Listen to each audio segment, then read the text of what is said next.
live at Wolfpack Stadium on Halloween night with two teams headed for the playoffs. Vigor has the best defense in the state of Alabama, while Baker has the third best defense in Class 7A. And both offenses average more than 30 points a game.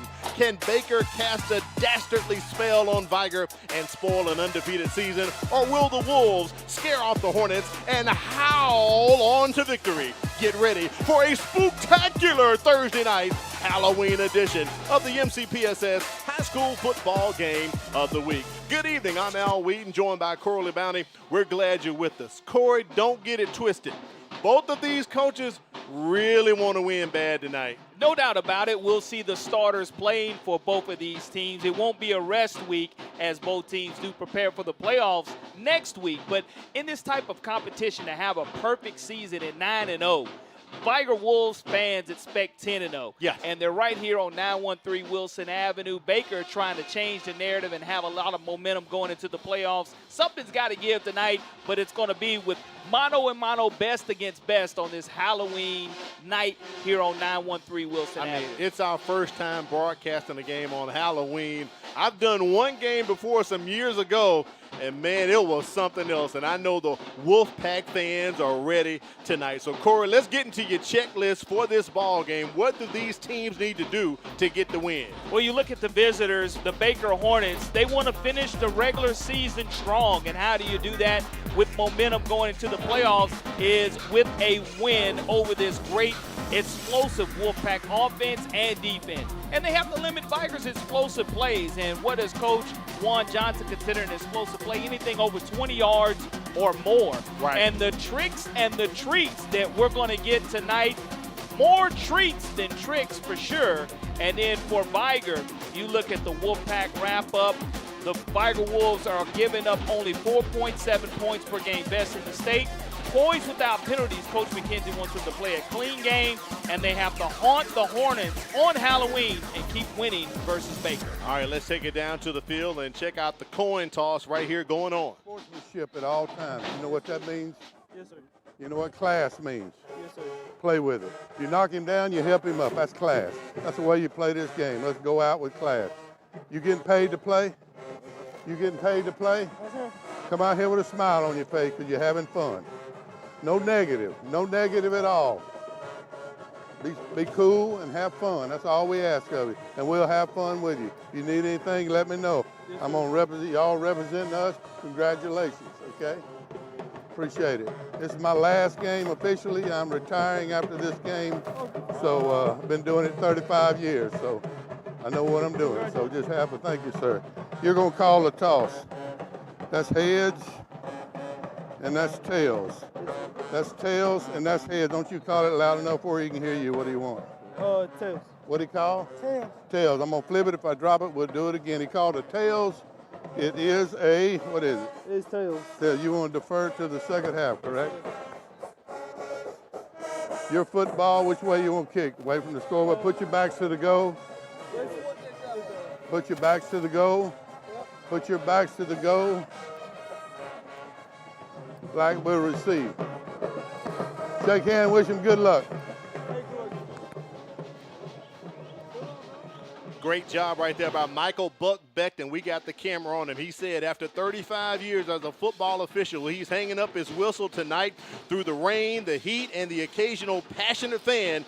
Buck has always remained steady, upholding the values that make this sport so special. So congratulations on a well-deserved retirement, Michael Buck Beckton. Corey, what a great, great opportunity. We had a chance to talk with him before the ball game tonight. Absolutely. 33 years that he spent at Williamson High School. Yeah. And going to miss him on Friday nights. But the thing I love the most about Buck, he always pays it forward and gives back to the young officials, teaches them as a veteran in this officiating game. You know, officials don't get a lot of love. No, they don't. But for him to be able to share his passion for 35 years, well deserved. Absolutely. Right now it's time to check in with our third member of the crew, Kimberly Dunn. We missed you last week, Kimberly. All right, so we have had some hot weather.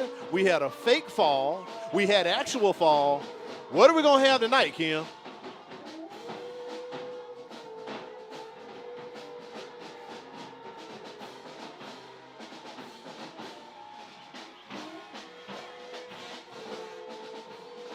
right, having some difficulties with Kimberly's mic. So let's head over to your impact players, Corey. Who's going to have an impact on the ball game? Yeah, it's going to be Jalen Speedy Wheeler for the Baker Hornets. He's a running back. He's been injured a little bit, but now that he's starting to come back to his own a couple of weeks ago, we saw him against Robertsdale. He really had a great game against MGM, and now he's going to be an impact player tonight against this Vigor Wolfpack defense. Also, Jalen Morris, he's a senior, has 4.5 sacks, 37 solo tackles for the Hornets. He is going to be the signal caller for the Hornets. And Vigor's impact players, it's going to start with their quarterback, Dylan Jackson. He's only a junior. He started as a backup quarterback, is one of the key wide receivers, has 4 passing touchdowns, but over these last 4 weeks, he's been instrumental in leading this Vigor offense. And Devin Whitsitt, this defensive end, number 5, he's a senior, 14 sacks on the season, folks, and a lot of that has to do with the fact that Jabarius Guerra, Chicken Guerra, we'll be calling his name a lot, has Devin Whitsitt helping him out. Let's check back in with Kimberly Dunn right now for the BSN weather forecast. Al, you asked me what tonight's weather was going to be like, and it's just going to be a perfect night for football. We will be having kickoff with 75 degrees, and it will go down slightly to 74 by the end of tonight's broadcast. But these players could not ask for better weather. And with it being Halloween night, we're seeing a lot of costumes in the stands, but most importantly, a lot of excitement, not only from the fans, but also from the players as well. They're ready for a special Thursday night edition of football, and they're ready for this great weather for tonight's broadcast. Thank you, Kimberly. Blaine Munson's kick goes into the end zone, so Vigor will have it 1st and 10 coming up at their own 25-yard line. We'll get that starting lineup after this first play. Dylan Jackson will be at the helm for the Wolves tonight. Corey, still no Sammy Dunn for the Wolfpack. Well, Dylan Jackson, as an impact player, has done a phenomenal job. We saw them with the flea flicker earlier against Williamson a couple of weeks ago, but this Vigor offense is explosive. 1st and 10 from the 20 as they dump it out right quick to Carlos Benjamin Jr. He gets a couple yards. Take a look at that offense. We talked about Dylan Jackson in the lead. He's played in 7 games, has 4 touchdowns and 1 interception. He'll hand it off to Mr. Instant Offense, Carlos Benjamin Jr., who has 5 scores. When Vigor throws, look for receiver Garrett Holcomb to catch it. He averages 23 yards a catch with 8 scores up front. Vigor's offensive line averages 273 pounds, led by Alabama State commit center Tycurius Tucker. The Wolves are plus 14 in turnover margin. 2nd and 8 coming up here for Vigor. On the jet sweep right there. Looks like possibly DeAndre Chambers coming over from the tight end position. And that's a 1st down for the Wolves, moving the chain. Great job of Chambers showing his speed. The 6'1", 185-pound senior is able to pick up that 1st down. And Coach McKenzie always has his folks watching. Venus and Jasmine McKenzie, hello from MCPSS, and Coach McKenzie and Retha in South Carolina. His mom is always watching. Larry McKenzie and Pam in Minnesota. Paula and Ronnie Crawford and Carla Mormon in Miami. Also, Coach McKenzie sends his love. Definitely got to get those shout-outs in. Turnover on the first play. That's a great tip drill interception brought in by Miles Johnson. And we have a turnover already. Baker's offense headed onto the field, led by Tate Graham. He's thrown for more than 1,200 yards, 14 touchdowns, 6 interceptions.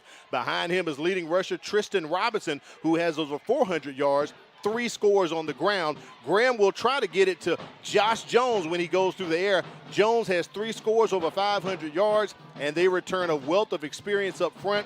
Jordan Emerson moving over from center tonight to play right guard, and right tackle Tay Adams. They average 252 pounds.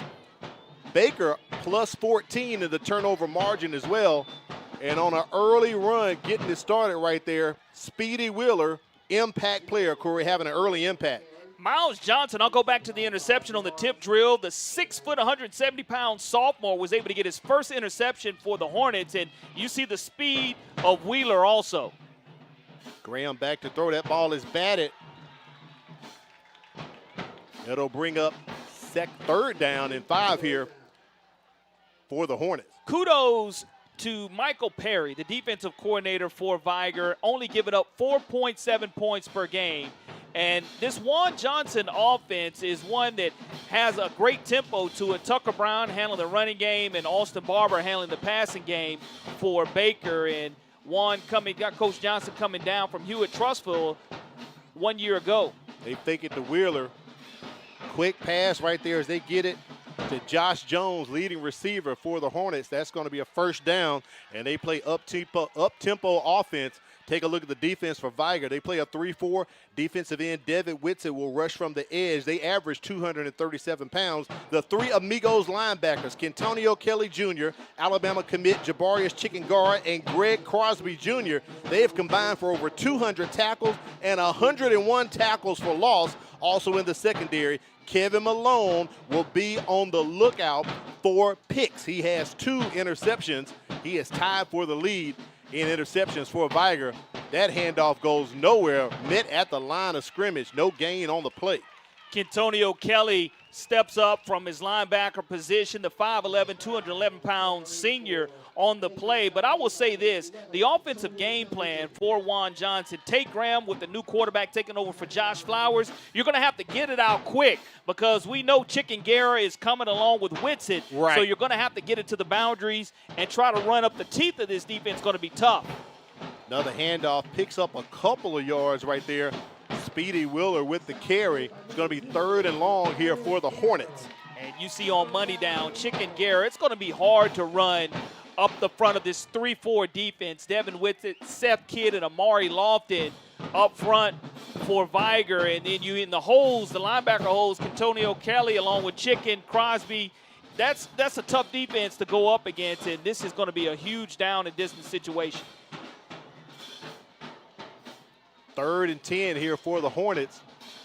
Graham steps up. Ball is batted once again. Graham is about 6'5", but a lot of these linemen have height for Vigor as well, Corey. Seth Kidd, 6'1", 260-pound senior nose tackle, is able to bat that football down. He gets great push, and you see his verticality there, being able to tip that ball away, and now it brings up a 4th down. Now, Blaine Munson hit a 50-yarder last week.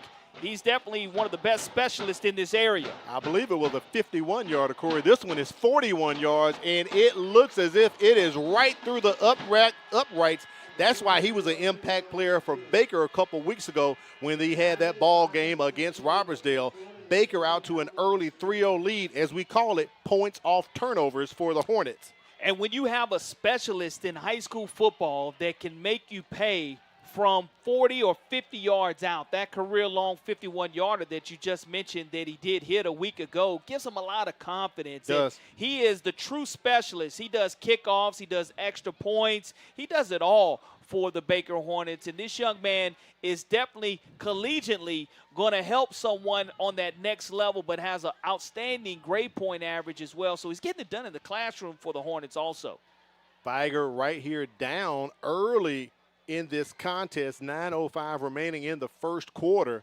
It has been spectacular, spooktacular. It's been very up-paced as well, Corey, since we started the ball game after that early interception by Baker. So let's see what the Hornets have up their sleeve. If Juan Johnson is going to go, and look at there, Corey.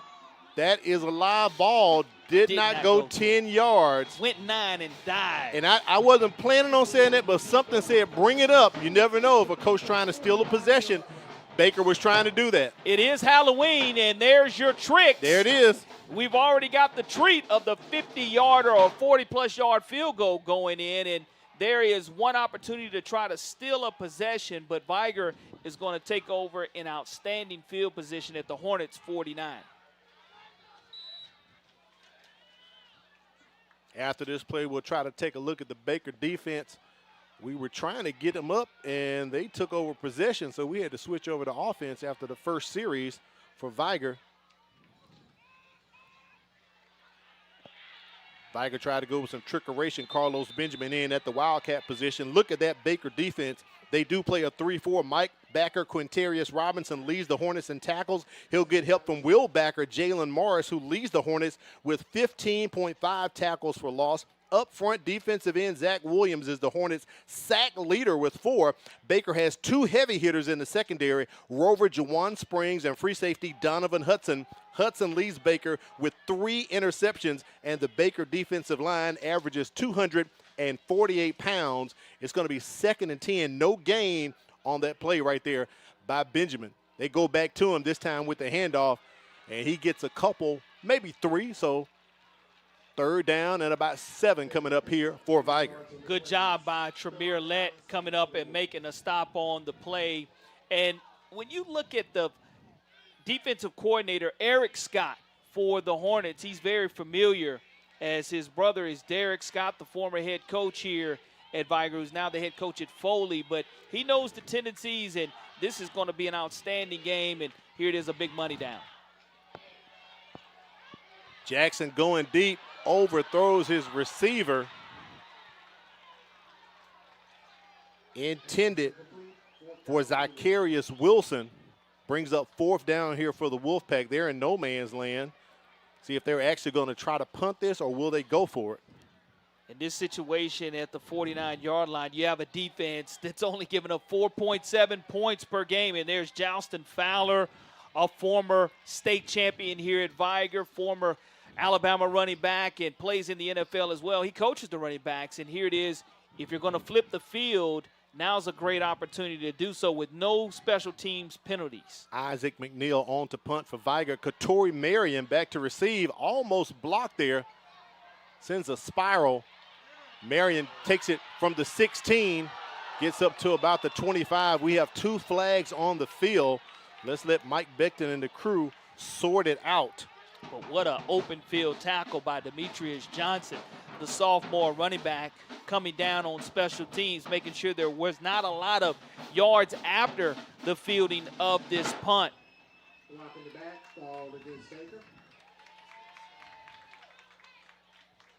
Appears as if we're going to have a block in the back against Baker, so that will push them back some.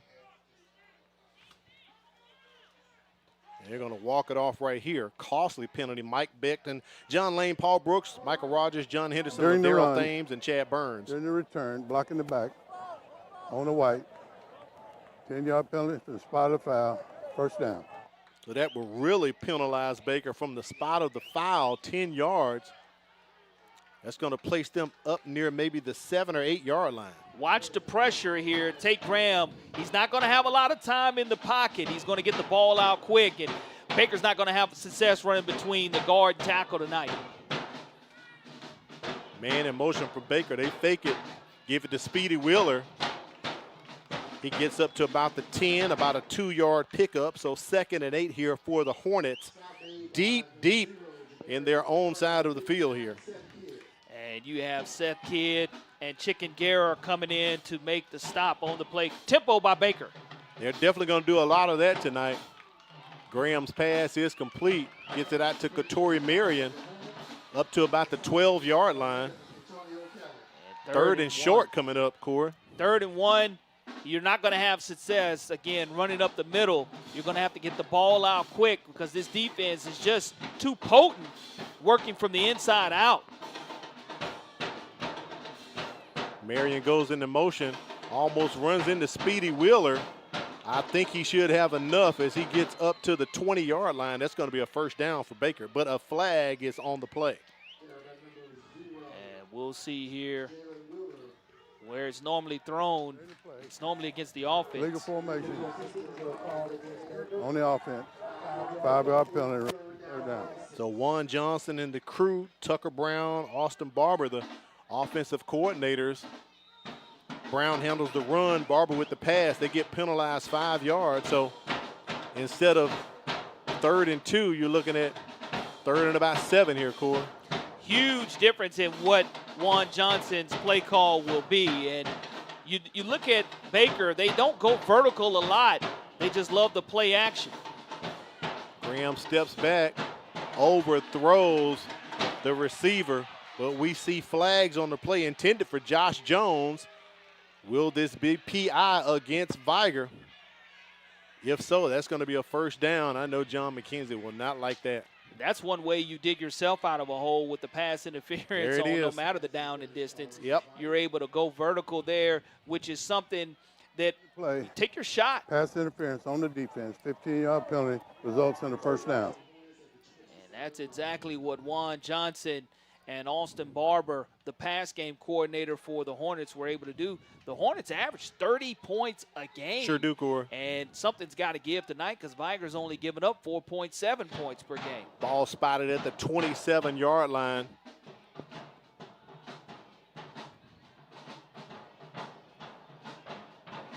Wheeler over the left side, trying to work his way up to the 30. We've yet to see Tristan Robinson tonight, Corey. Wheeler getting all of the touches from the running back position. And once again, Kentonio Kelly with the stop, and he's just an extension like a quarterback on the defense. The great job of finding the football, knowing what you're going to run before you run it. He was the 3A lineman of the year for Mobile Christian 1 year ago prior to coming over here to Vigor.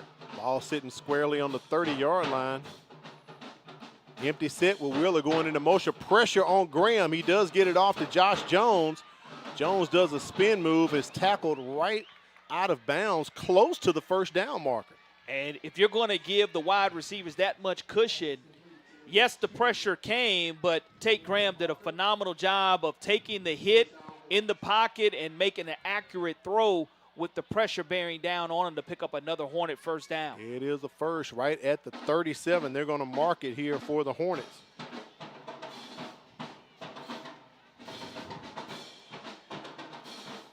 Another handoff to Wheeler as he cuts over the left side. He's got blockers.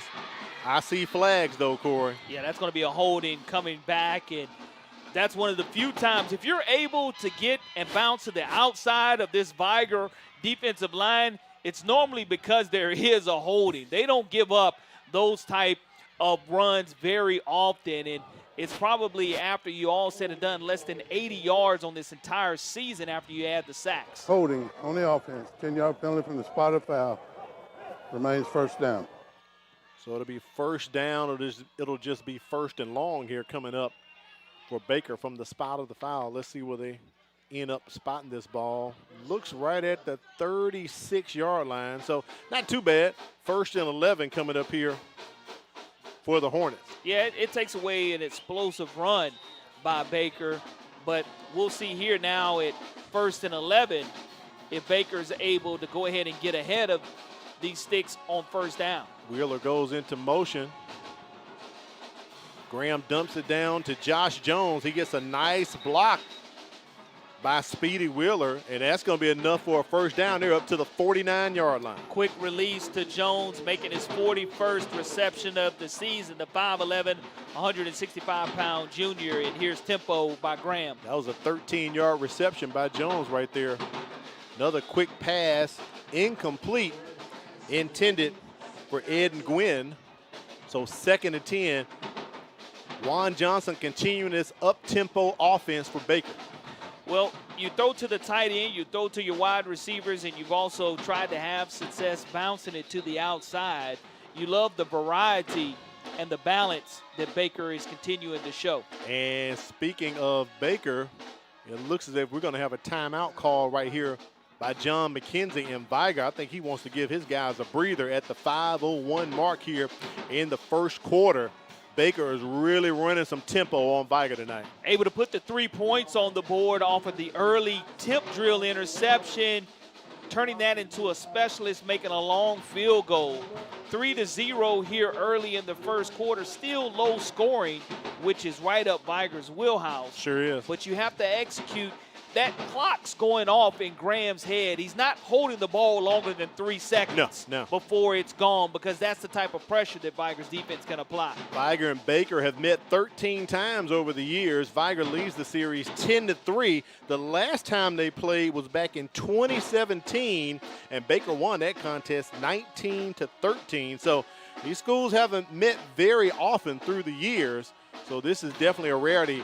And I'm glad this matchup was put together, Corey. We saw this one on the calendar over the summer. We got to get this game right here. Halloween night, and so far we have seen the tricks on the onside kick. We have seen the treats in regards to the number of superb athletes we're able to witness here on this Thursday night football game. 2nd and 10 for the Hornets. They fake it, bat it down once again. Special Agent Zero, Jabarius Gara on the scene. Chicken Gara, he can give it to you any way you like it. I said a couple of weeks ago, fried, baked, boiled, barbecued. That's exactly what he does to the offensive lineman and how he's able to wreak havoc. But this young man, a verbal commit to the University of Alabama as a sophomore already, he definitely finds his way to the football. 3rd and 10, ball's on the 48. And Baker's going to call a timeout. Juan Johnson wants to talk about it. We'll take a break as well. Baker on top, 3-0 so far.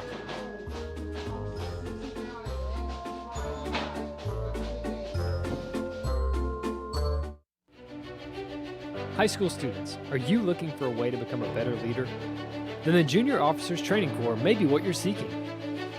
If you would like to develop self-reliance, learn ways to be more responsible, and improve your communication skills, you can do that and more when you register for the Junior Officers Training Corps.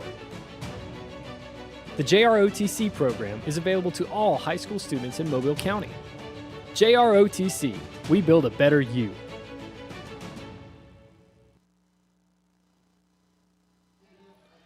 We welcome you back to Wolfpack Stadium. Baker's on top 3-0 over Vigor. Big play right here, 3rd down coming up. Trip receivers to the top for the Hornets. Let's see what Juan Johnson and the crew has dialed up. Graham rolls to the right. Incomplete as he tried to get it to Josh Jones between the coverage. Great. Right there, I believe that was Kevin Malone got in to break up. Kamari White. Yeah, I think he came up from his rover position, 5'10", 185-pound senior, able to be active around the football. But you see less than 3 seconds before that clock goes off to get rid of the football, and Vigor's just awaiting its time. And Baker's going to be able to flip the field here with Munson, one of the best specialists in the entire state of Alabama. That drive started at the 8-yard line for Baker. Munson, beautiful punt. Garrett Holcomb calling for the fair catch inside of the 10, I believe. Let's see what they spotted, maybe at the 11. Nice punt by Blaine Munson right there.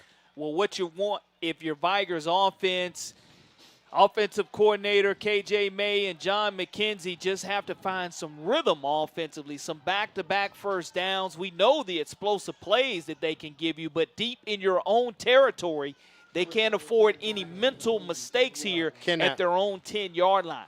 Ball spotted at the 10, going to be 1st and 10 for the Wolves. Backs almost pinned against the end zone here.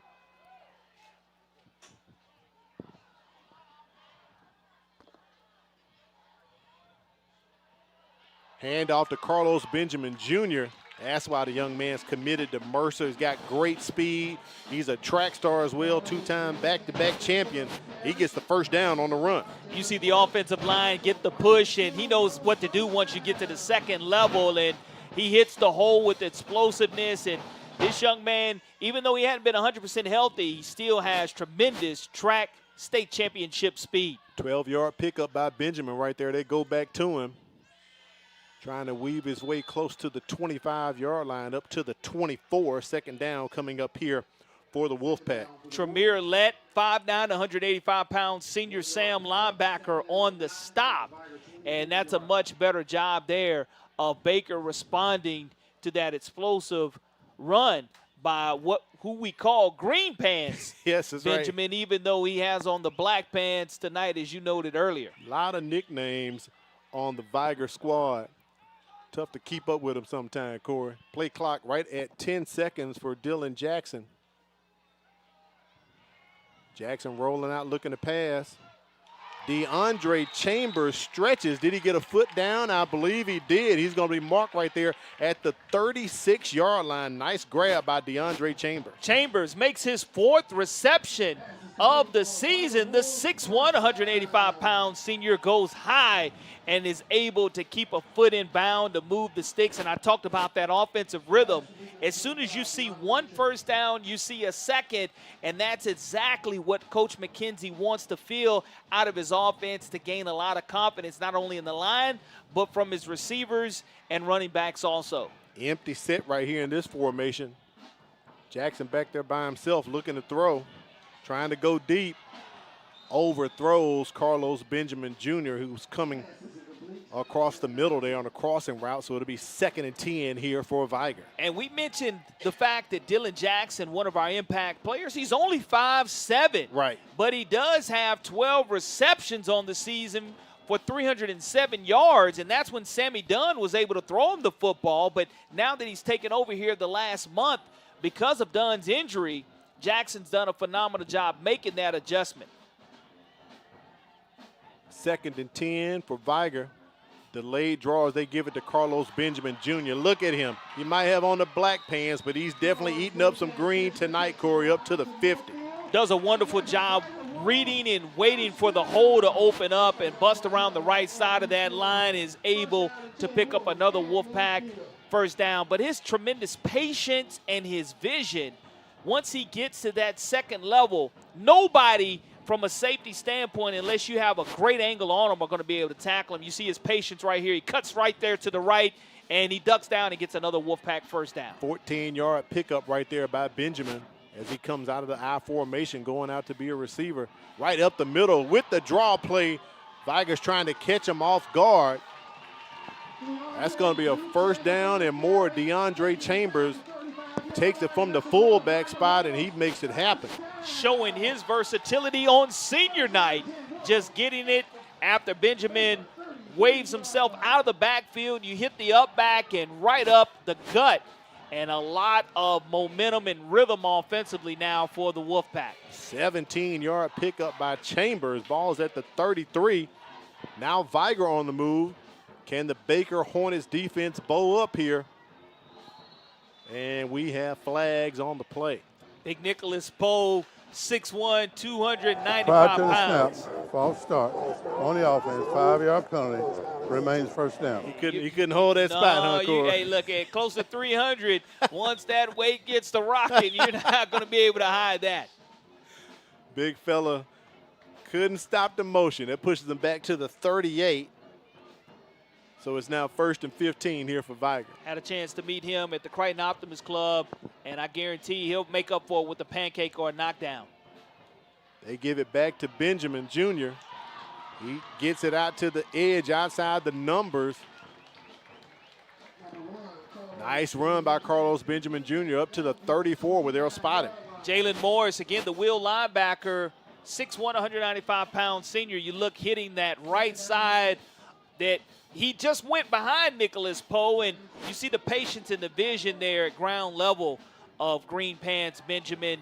This young man, again, very fresh when it comes to how he feels. He wants to try to get to 1,000 yards rushing before the season's over. Man in motion for Vigor. They hand it off. That's going to be close to a first down. Let's see what they spotted at. And Al, this drive started at Vigor's own 10-yard line.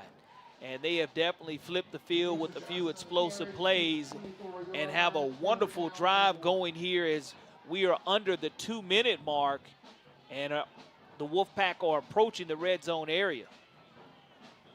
1 yard short, Demetrius Johnson on the run. Need to get to the 23 of Baker to get the first down. Play clock under 5 seconds. I think John McKenzie will have to burn the second time out, and he does. Does not want to get a delay of game. We'll take a break and be back with more action. You're watching the MCPSS High School Football Game of the Week, a special Halloween edition tonight. Thank you. You're welcome. Ayla, hi. Oh, hi, Sierra. How are you? Good. How are things? things couldn't be better. What do you mean? Well, I just started this new job as a school teacher with the Mobile County Public Schools, and it has been a life changer. Great benefits, the hours are great, and great students. Just overall, it's a great opportunity. Oh, wow, that sounds great. I'm going to look into that. You should. For more information, visit mcpss.com/job opportunities. Parents, get ready. Virtual Learning Day will take place November the 5th. That is this Tuesday coming up. So keep the kids at home, Virtual Learning Day. But make sure you get out and go vote Tuesday. Let the kids stay at home or take them with you to go vote. But Virtual Learning Day this Tuesday, November 5th. And keep your pens and your devices handy. We have more dates coming up for you to mark your calendar. November is going to be pretty busy, Cora.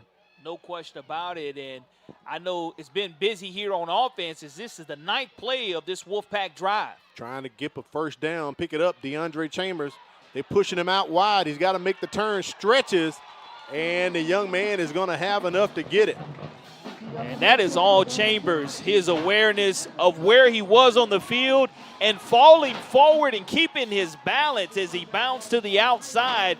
There was nothing in his initial hole, so he continued to stretch it, and that is going to be the 5th first down of this drive. Wow. Vigor continuing to move. Definitely using that run game that they have.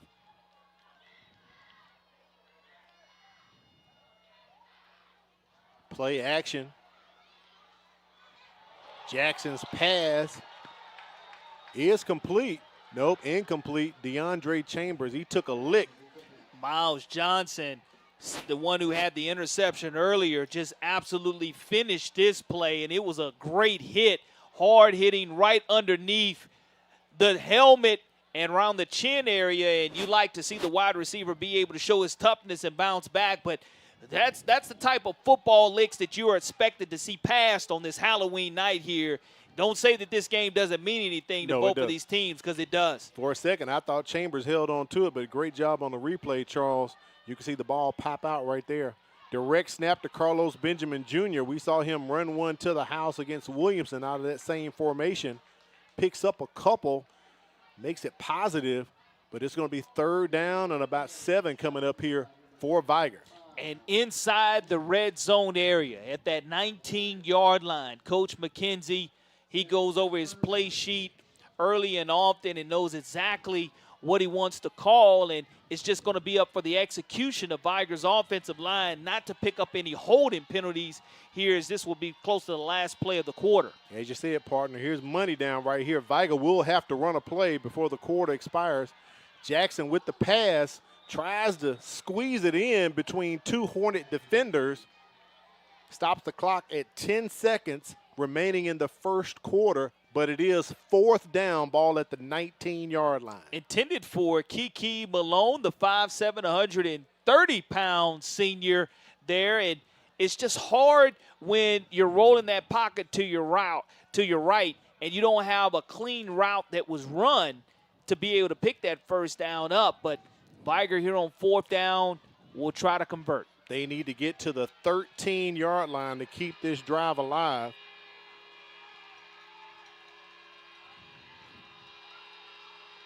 Jackson rolls out to the right, overthrows his receiver, and a flag comes out. That's going to be pass interference.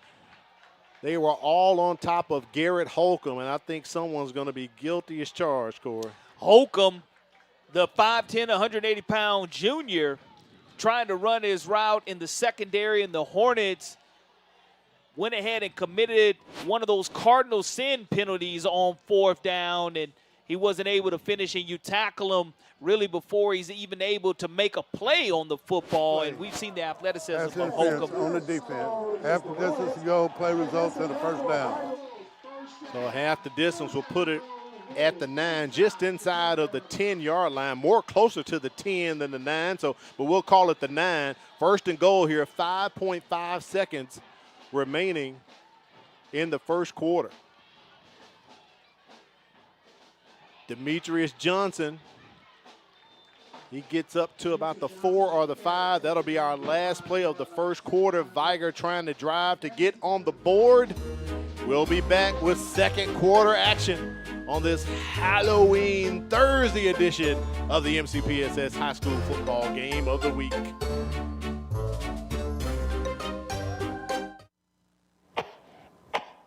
What's the matter, baby? You're not feeling good? School-aged children are at a higher risk of getting and spreading germs and viruses. To help protect the spread, students are encouraged to stay home when sick. Parents, it's important for your child to remain at home at least 24 hours after they no longer have a fever of 100 degrees or higher without the use of medications. Please help us maintain a healthy learning environment.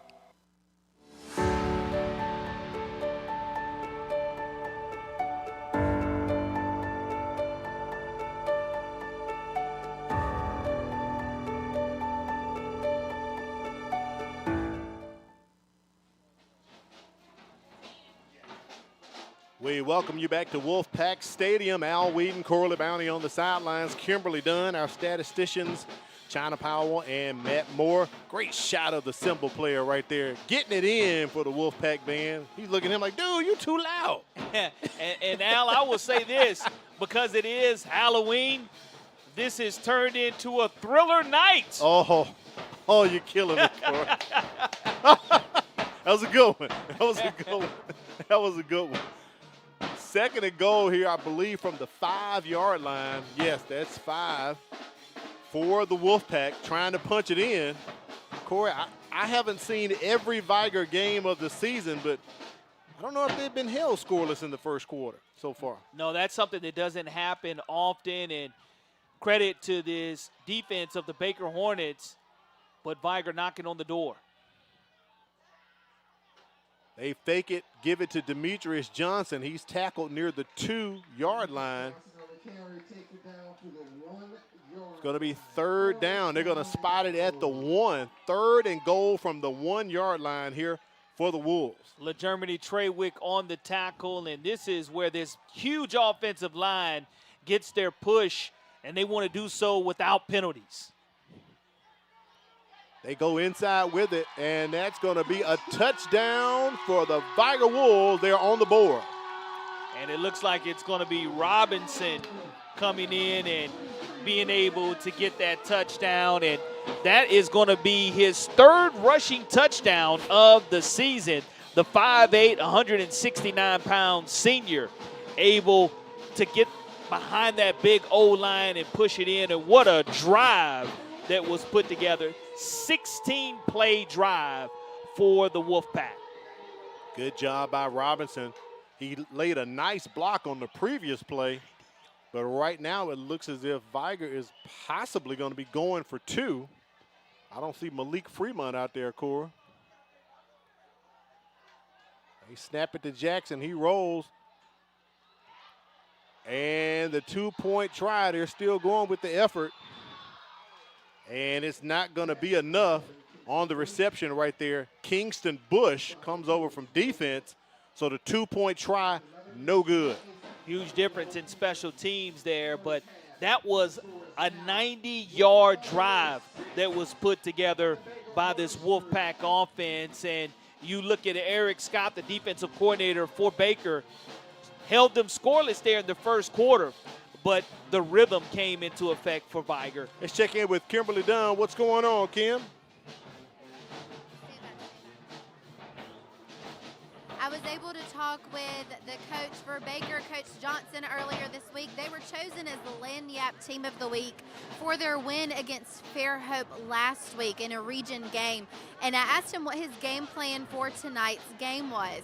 He said that we know that we have to strike fast, we have to play good football, limit the penalties, and take care of the football, because he knew that this was going to be a tough team to play tonight. Even though this is a non-region game, both of these teams are hoping to come away with another win under the belt. So we're going to see who's able to pull it off.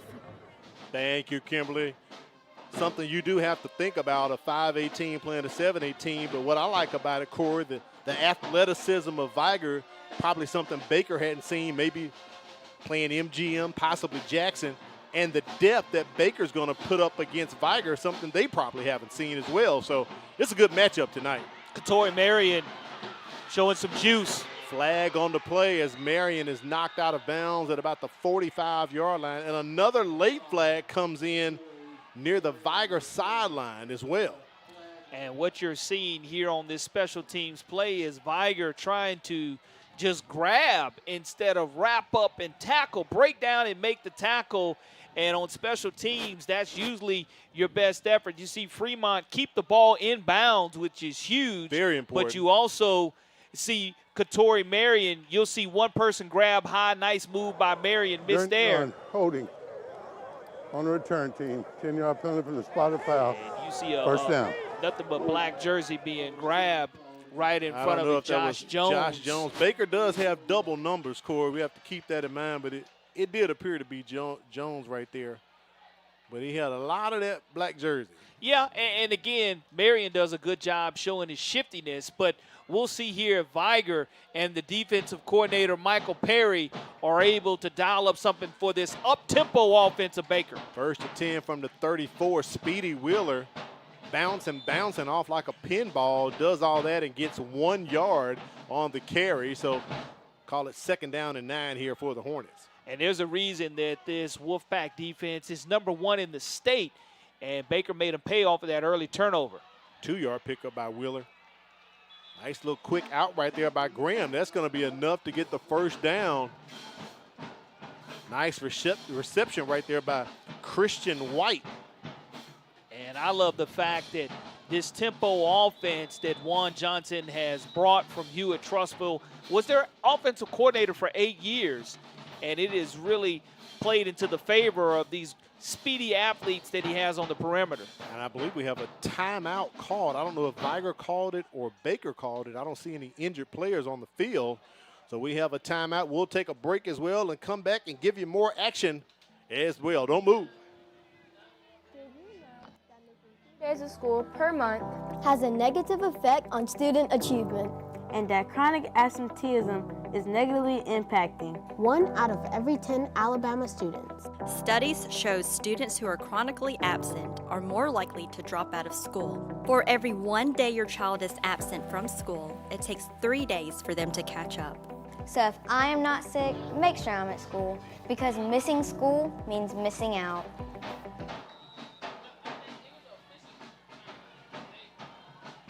Welcome back to Wolfpack Stadium. 1st and 10 here. Pitch out to Speedy Wheeler for the Hornets as he dives forward for about 3 yards. Brings up 2nd and 7 here for Baker. And you see Kevin Malone coming up and making that stop from his corner position. The 5'9", 175-pound senior shows his close down speed and how fast he can be once he sees the football coming toward his side of the field, the short side of the field here at Wolfpack Stadium. Actually 2nd and 6. Once again, ball batted down. I believe Devin Whitsitt got his paws on that one. Going to be 3rd down here for Vigor. And we've seen 4 deflected passes tonight. As you just have to kind of go low on these linemen, on these defensive linemen, because if you're not able to stay engaged with them, they do a tremendous job of getting their hands in the air and being active defensively and getting to the passing lane of the quarterback, Tate Graham. And like I said, that's probably the 4th deflected pass that we've seen. That one almost intercepted, being batted straight up in the air. Now, one thing I can say, Cora, last year, Baker had a very short offensive line, and this year it kind of carries over as well. Not very much height on this offensive line, something we joked about last year with Coach Steve Norman, and I believe Coach Johnson has inherited that. Pressure was on Graham. That one almost picked off by Seth Kidd. It rolled off one of the offensive lineman's shoulder. Chicken Garrell with the pressure. He just has such a burst off of the football and times it perfectly coming from his jack linebacker position, not giving Tate Graham any time to survey and look at the field. Like I said, you probably have 2.5 seconds to make your decision as the quarterback when you're facing these 2 defensive end and quick linebackers for the Wolfpack. Blaine Munson on the kick.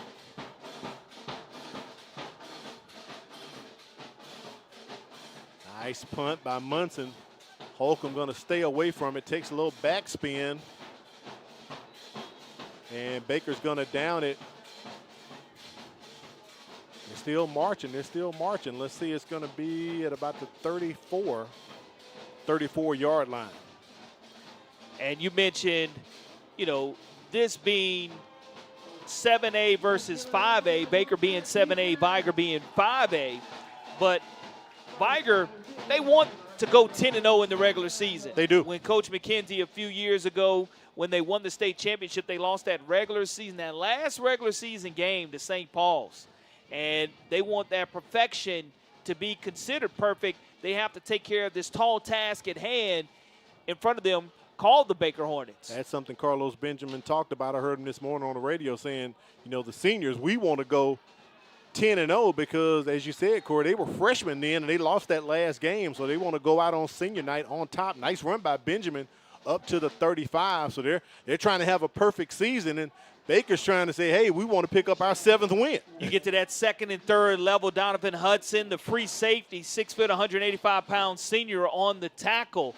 But that's what you want to see on first down, just those positive yards and this big O-line trying to wear down this Baker defense. 2nd down and 4 yards to go. Chambers just to the left of Johnson, loses his mouthpiece. Jackson goes over the top to Garrett Holcomb. Holcomb creates separation and hauls it in. That is a big-time explosive play. All the way down to the 21-yard line, maybe the 20. They're still walking. What a great throw by Dylan Jackson, keeping it in play. Holcomb, he shows his separation speed on Kevin Gaines, and the 6 foot, 160-pound senior was just one step behind Holcomb, and that's one of the things in my checklist that Baker wanted to limit, the explosive plays, and that's really the most explosive play passing for the Wolfpack tonight. Ball's at the 28-yard line of Baker. Hand off to Carlos Benjamin Jr. He hits the hole. He runs right into a hornet's nest. Picks up about 3 on the play. Several defenders there, and there's going to be unsportsmanlike after the play as well. And don't know if it's going to be on Benjamin, because if it is, that's a costly penalty after picking up 2 or 3 positive yards. But the officials right on top of that afterwards to see the unsportsmanlike dead ball foul.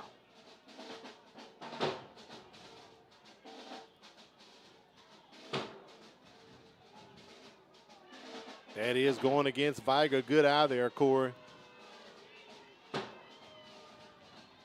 After the play, personal foul on the offense. 15-yard penalty, remains 3rd down. That's the big one, 15-yarder. So after the big play right there, that's going to push Vigor back to the 40-yard line. 2nd and 22.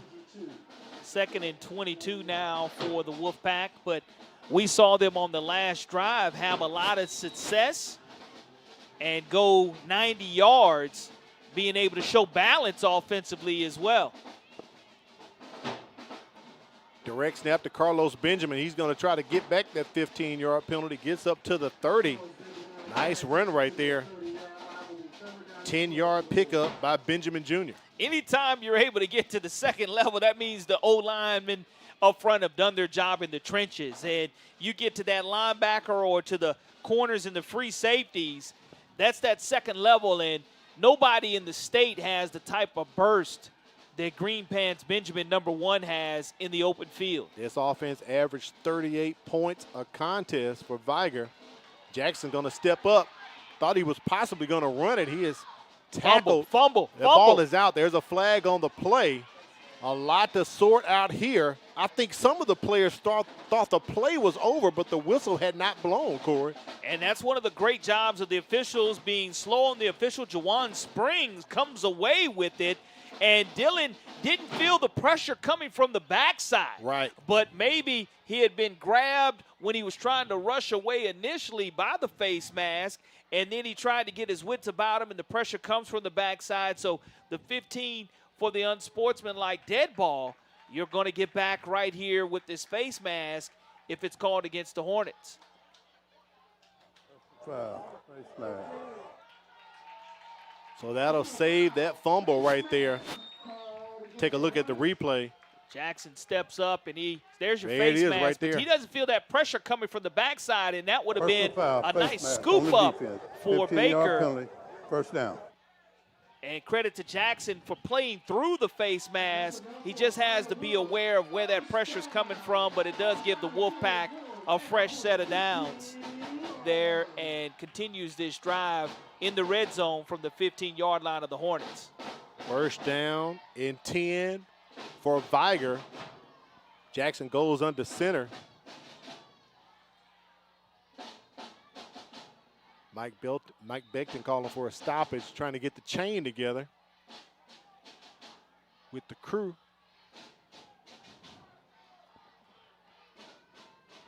Hand off to Demetrius Johnson. He's going to be tackled for a loss, about a 3-yard loss on the play there. Zach Williams, 6 foot, 230-pound senior defensive tackle, comes up and makes his 33rd solo tackle of the season. His 11th tackle for loss for Coach Eric Scott and this defense, and that's a huge play to try to kill some momentum that's been established by Vigor. Pushes Vigor back 2 yards. 2nd and 12 coming up here for the Wolves. They go back to Johnson. The Hornets all over him. No gain on the play, Corey. That's once again Zach Williams being very active on this drive, and now at 3rd and 12, you've seen being a lot of success with Dylan Jackson rolling the pocket on 3rd down. Right. And they were able to pick up a couple of pass interference calls early, and we'll see here if Garrett Holcomb is going to be a primary target or whether they go to Chambers once again. Kiki Malone in the slot at the top for Vigor. Jackson looks right, looks back left, going to the corner. It's up for grabs. Incomplete. There were a few receivers in the vicinity, mainly Garrett Holcomb and DeAndre Chambers. Yeah, Holcomb is definitely who you wanted to go to there. And not Chambers, there's Zacchaeus Wilson, 22. In that situation, Holcomb was going to try to come away with that football, but it definitely puts you in a situation now at 4th down. It's not the first opportunity we've seen 4th down come up for the Wolfpack, and you don't want a field goal blocked here for Fremont. He is only 1 out of 8 on the season kicking field goals, trying to make it 2 out of 9. Fremont on for a 33-yarder. We have flags. He puts it actually through the uprights, but we have flags on the play. Is it against Baker? Vigor's pointing that way. I thought I saw some movement. I don't know if Baker jumped. And they did. So that's a free 5. So if Vigor does decide to kick it again, that'll give Fremont a little more breathing room with 5 more yards, Corey. His longest on the season, 28 yards. And that is the one that went through the upright. So we'll see here if he's able to go ahead and knock this down as he steps it off. He's close to it right here. This will be a 28-yarder. Kick is up, and it is good. So Fremont ties his longest on the season. Our score 9-3. Vigor said, hey, we got some special teams too. I love the fact that Coach McKenzie trusted in him as well, and he was able to go ahead and knock that down. His 2nd made field goal of the season. Right. And an 8-play drive is now being scored by the Wolfpack. We saw them have a 16-play drive that went 90 yards. That one was an 8-play drive that equated to 3 points on the board. But I tell you, with 5:34 remaining, Baker's defense has been on the field for a long time. It has. So here, the worst thing that could happen to Baker's offense is for them to go 3 and out or turn the football over and put your defense right back on the field. You want to establish the same type of drive that you were able to get a field goal out of earlier. And one thing you can say about Coach McKenzie, he said, look, I need some points on this drive. I know we're going to need to score some points tonight against Baker with that up-tempo offense that they're running. So you don't want to come back empty-handed right there after that drive. Fremont on for the kickoff here. Keeps it in bounds, Corey. That's huge. Taken back a Torrey Marion up near the 22. Marion still running, bouncing off. Vigor player, ball is out, ball is out. That's going to be a fumble. And we have a turnover here. Baker's first turnover of the night. That's something that you definitely did not want to see. As I talked about, you didn't want your defense to be back on the field. You see Marion bobble it, and then I think a hat gets directly put on the football, and that was an outstanding job of being able to put your face mask on the pigskin and punch it out. And a huge turnover, and it's sending the 913 faithful into a frenzy here on Halloween night. They had been quiet for a while, Corey. I must say, they had been quiet for a while. So it's going to be 1st and 10 coming up here for Vigor. Uncle Mo has hopped in and dropped off an Uber here at 913 North Wilson Avenue. 1st and 10 from the 33-yard line. Jackson goes with the hitch. Trying to get connected with Kiki Malone. Incomplete. They were going for the kill shot right there. And you know Coach McKenzie dialed it up perfectly, and that's exactly what you want to do when you do have that change of possession. Baker's defense is on its heels because they're coming off the sideline in a quick exchange. Yep. And don't be surprised now if Coach McKenzie either doesn't give it to Green Pants Benjamin on a bounce play to the outside, or is able to go ahead and pick his shot once again like he did trying to find Holcomb in single coverage or Chambers and be very successful there. 2nd and 10 here for Vigor. They give it to Carlos Benjamin Jr. He picks up about 2 on the play, close to the 31-yard line. 3rd down coming up here for Vigor. 5 minutes remaining here in the first half of this Halloween special coming to you, provided by the MCPSS television network. But we didn't expect anything different than a great 9-3 game. Kind of low scoring, but no surprise. I mean, no Vigor's surprise got the there. best defense in the state of Alabama as well. So right now they're giving up 3 points, just under their average of 4.7. Flags on the play, whistles everywhere. Mike Beckton and the crew. False start against Vigor, so another penalty. Something Coach McKenzie told us on our production meeting the other day, Corey. He is not happy with the penalty and the lack of discipline that his Wolves have been showing in the past couple weeks. Poised with the penalties, that's something that they have to have. And Green Pants Benjamin, number 1 in black, 12 carries, 65 yards, and a touchdown. And I expect him to get things revved up here, not only in this drive, but in the second half as well. Ball's at the 36-yard line of Baker.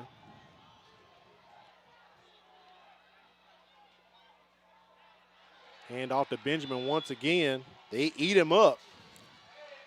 Great no pursuit. gain on the play. Great pursuit by Quintarius Robinson on that play. Robinson, 6'1", 205-pound senior. More on flags, Corey. Flags coming in after the play. I believe we're going to have some unsportsmanlike as well. And you don't want to see an ejection here by either team, and that's what you have to be aware of. And that's what they're going to be sorting out here. Now, I've yet to see Mike Beckton pull out the notepad and the pencil, but that may be one of his officials right there writing it down. I see it. After the play, personal foul on the defense. After the play, unsportsmanlike on the offense. Those penalties were offset. Remains 4th down. Let's take a look at the replay here. And afterwards, you hear the whistle, and you just have to give up. And in that situation, you don't quit when you hear that whistle, and that'll luckily be offsetting penalties. Well, we definitely want both of these teams not to lose a player. And, Corey, the officials are still huddled up. I wonder if one of the players, that will be their second one. Yeah, if it is the second, they got that to is go. an ejection. That's and right. That's why you see we have had a personal foul earlier, and anytime you do have that personal foul, they go ahead and put the number down. And if you do have that second one, it does call for an ejection. And that was something Coach McKenzie told us. They had a player ejected last week. He's not happy about that at all.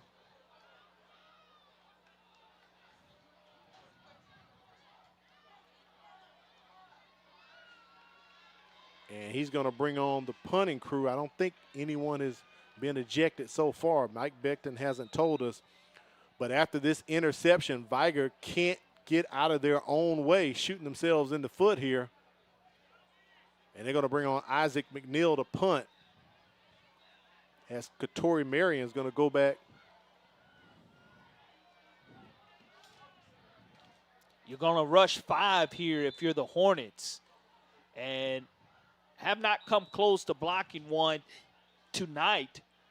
But when you take this timeout to settle things down and timeout call by Baker things, here. Yeah, you work things out. You make sure that you have the correct personnel and you emphasize ball security here on the special teams. Got to thank our folks at Firehouse Subs. Enjoy more subs, save more lives. A portion of subs purchased at Firehouse will go to the Firehouse Subs Public Safety Foundation. So visit our friend Neil Patel at the Greenlight Road Firehouse Subs location. I also want to thank BSN Sports. If you need team apparel or equipment from basketball to cross country, even volleyball, all sports in between, they got you covered. BSN Sports, the heart of the game.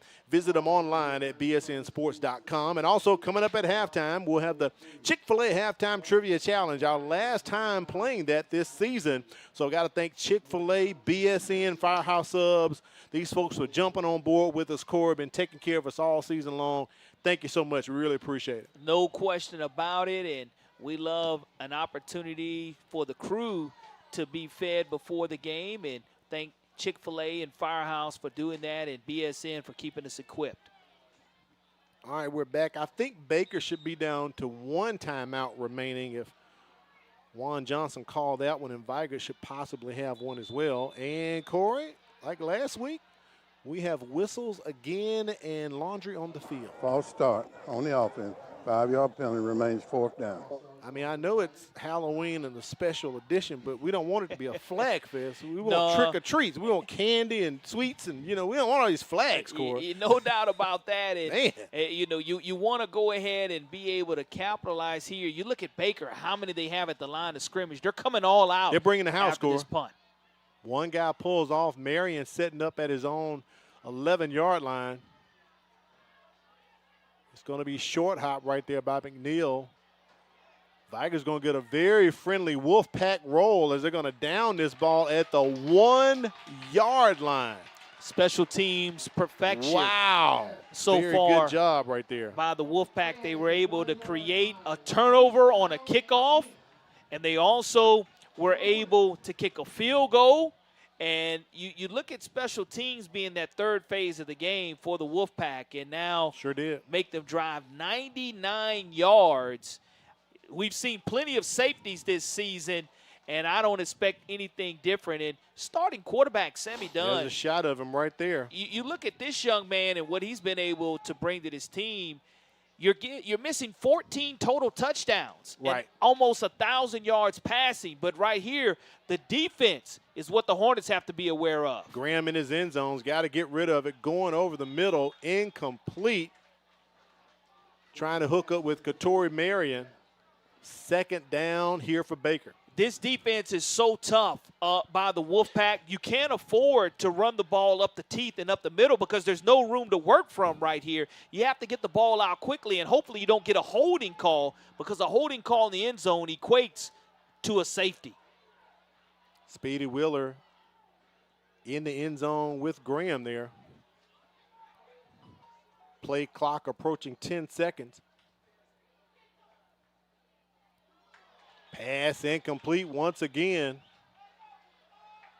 Trying to go back to Christian White that time, so it's 3rd down, Corey. The good thing is you have Blaine Munson. If it comes to 4th down, the best specialist here locally in the Mobile Baldwin County area, selected to an all-star game. But that's right. You cannot hold right here in the end zone because this pressure is coming by Vigor.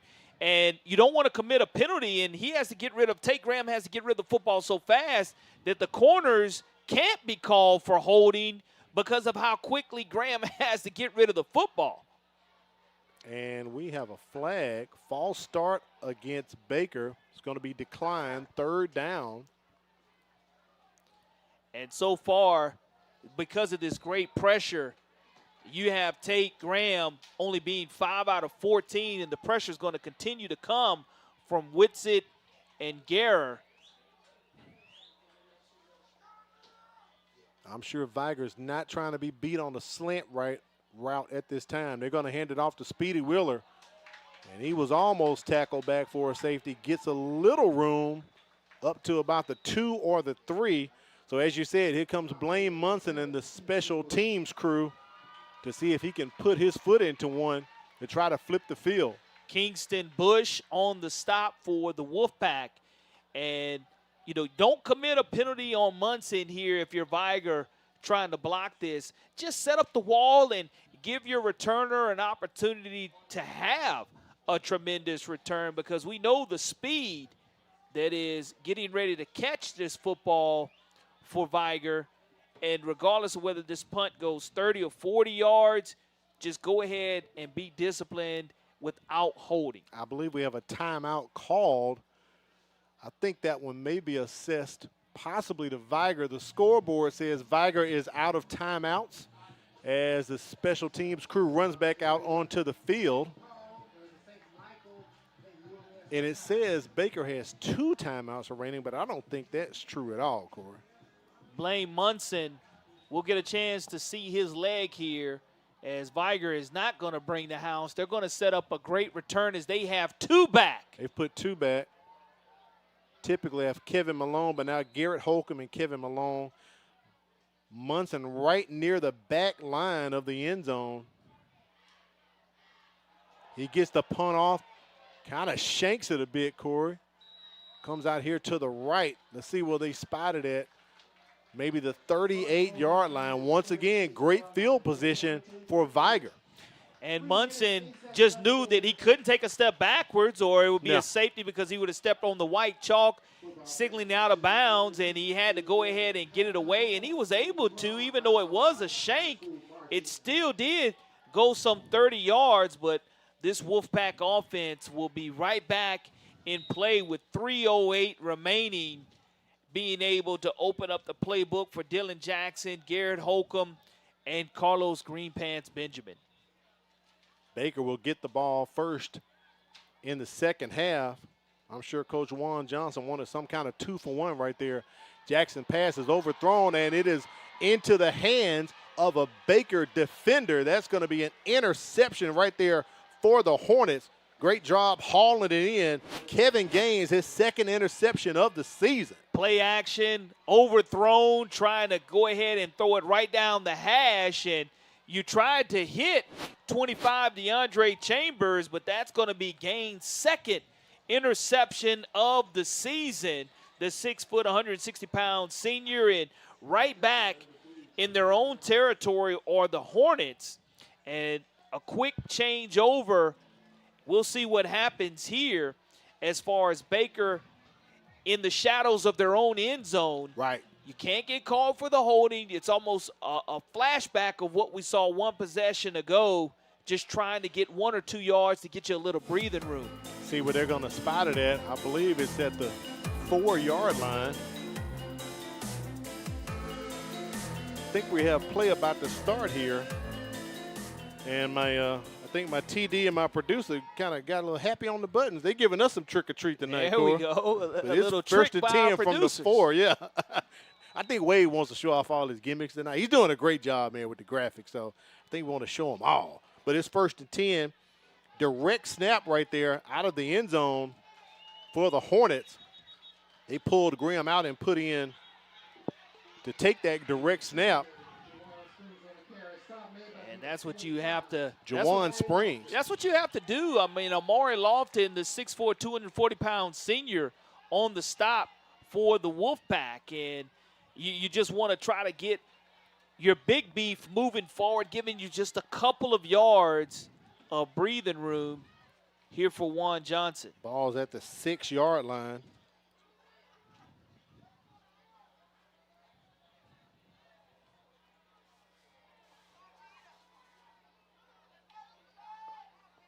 Direct snap once again. And Vigor's waiting on Springs as he hits the line of scrimmage. No gain on the play. Springs is 6'1", 200 pounds, so his weight is going to try to move him forward, but it is going to bring up money down. 3rd and 7 now for the Hornets, and they're operating from right around the 8-yard line, their own 8-yard line. So Tate Graham, he checks back in, and it gives him a little bit more room to operate and to hit a receiver to try to keep this clock running. Approaching 90 seconds remaining here in the first half. As I said, Baker will get the ball first in the 3rd quarter.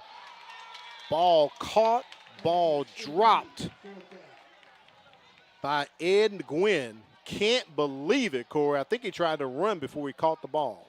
Well, it does stop the clock, and you can see 1,001, 1,002. The ball is out, and you would love for your receiver to be able to come away with that one. But now we'll see Munson have much more room to operate here, and even a 30-yard punt will put the Wolfpack close to the 40-yard line. Munson back in the end zone again. Garrett Holcomb, Kevin Malone waiting for this punt. Munson really puts his foot into that one. And Vigor's going to have some decent field position here as Baker's going to down the ball at the 47-yard line. 1 minute, 21 seconds remaining here in the first half. And you may say, oh, not very much time. Well, if you haven't watched Vigor too often, it doesn't take them long to score at all either, Cora. No, I mean, what you have to do here is Dylan Jackson, he already has 2 interceptions, one early in the first possession off of a tip drill. It went right off the receiver's hands, and credit the Baker's defense for being Johnny on the spot. But Benjamin, he has that burst, and Holcomb, he has that speed from the wide receiver position. They can get the Wolfpack in scoring territory quick. Jackson rolling out to his right. He's going to keep it, take off. Saw a lot of open green. Why not take advantage of it? First down, it'll stop the clock as well for the Wolves. Great job of rolling the pocket over to the right side, his strong side. And you have Gabriel Brown, Nicholas Poe Jr., Ty Tucker holding that right side of that offensive line to the availability of Dylan Jackson. Ball's at the 47-yard line. Correction, 37-yard line. Handoff. Vigor keeping it on the ground. Demetrius Johnson, backup running back for the Wolves, picks up a couple here. Clock is ticking. We're under 1 minute. Vigor out of timeouts. They can't stop it. Got to play tempo here if you're Vigor. Jackson's pass to Garrett Holcomb, incomplete. Tried to split the coverage over there. And that's a good look, a good opportunity, but at least it does stop the clock and allows Jackson to go over to Coach McKenzie, get the instructions and the signal here for 3rd and 6. And Vigor is in prime territory at the Hornets 32 to continue to be able to try to find that one-on-one coverage. And they've thrown down the hash and the seam. And Kiki Malone is the speedster there for the Wolfpack. 3 receivers to the near side here. Jackson back there by himself. Has time, just dumps it off, overthrows Carlos Benjamin Jr. Benjamin could have got the first down and gotten out of bounds to stop the clock as well. Yeah, nice little delay there by Benjamin, letting the receivers clear out the secondary and trying to run underneath the linebackers, and just was not able to have an accurate throw and a great catch, but it definitely would have been enough for a first down, and that does now bring up a situation for Coach McKenzie. You definitely don't want to punt. You want to go ahead and roll the dice and see if you're able to pick up a first down. Line to gain is the 27 for Vigor. Pressure on Jackson. Oh, and he sacked. Ball comes out. Vigor falls on top of it, but Jackson was sandwiched, Corey. Being able to catch a break in that situation, you see Jackson limp off the field as he took a tremendous shot by this pressure of the defense of Eric Scott. And again, the Hornets able to come away, turnover on downs, and Jackson will have 23 minutes to go ahead and get his wits about him. He hops on the table. Hey, immediately. Come on, check me out now. Massive hit right there by the Baker defense. 25.5 seconds remaining here in the first half, and Baker gets their hands on it once again, setting up a little screen. They're keeping him in bounds as the clock continues to run.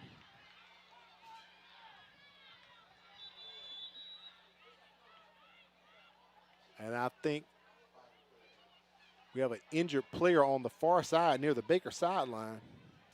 Looks like a Vigor player. He is literally on the Baker sideline, Corey. We'll take an injury timeout and we'll come back.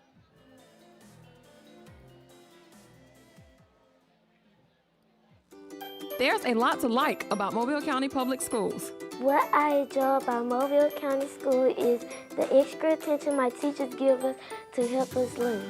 Teachers are liking their access to technology, and students are liking the quality of their education.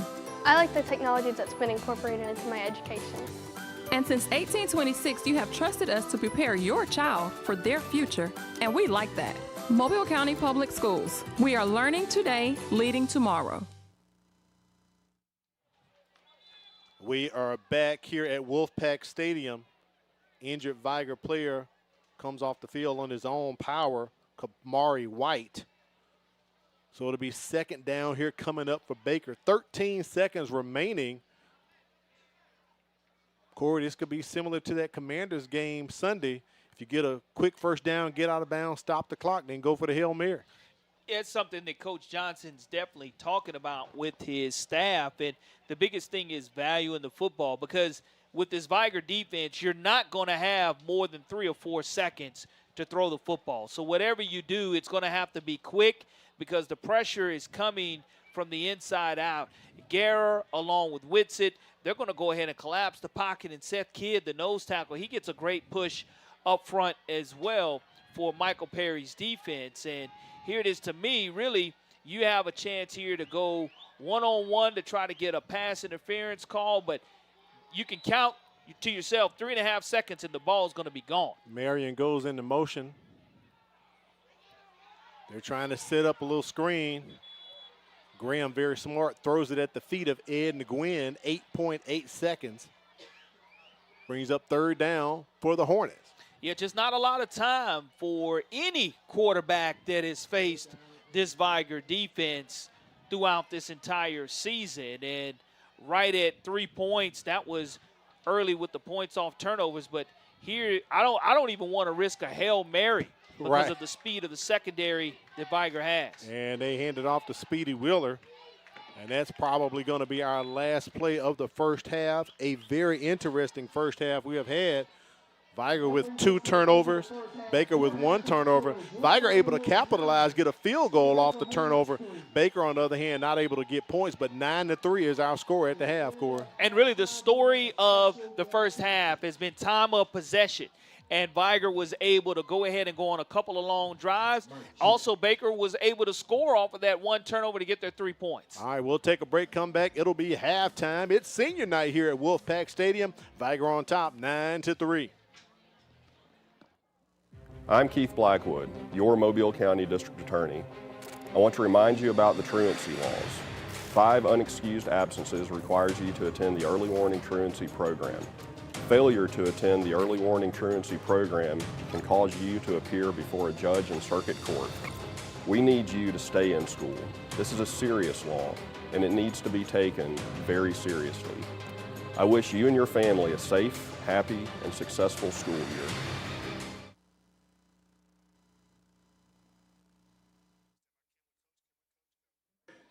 Let's take it down to the sideline. Kimberly Dunn is with head coach on the sideline, John McKenzie.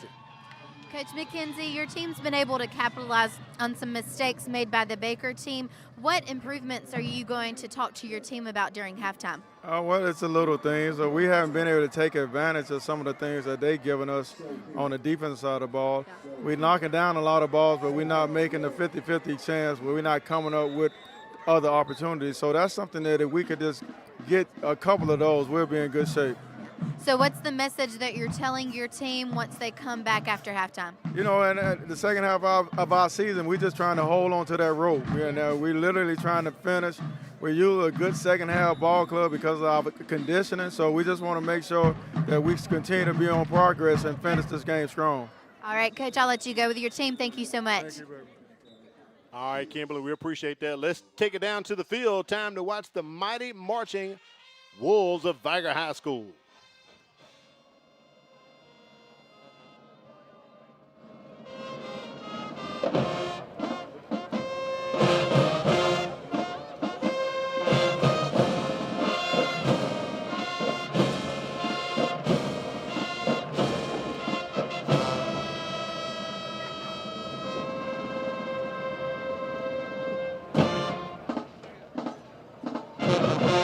Now the band perform for you a Trills and Drill by Frankie Beverly's hit song, Before I Let Go.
Sit back and relax as the dazzling majorettes move and groove to the sounds of What About Your Friends by TLC.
Give it up for the dazzling majorettes. Now focus your attention to the field as the dazzling dogs mesmerize you to J-Lo's I'm Real.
Give it up for the Dazzling Dogs.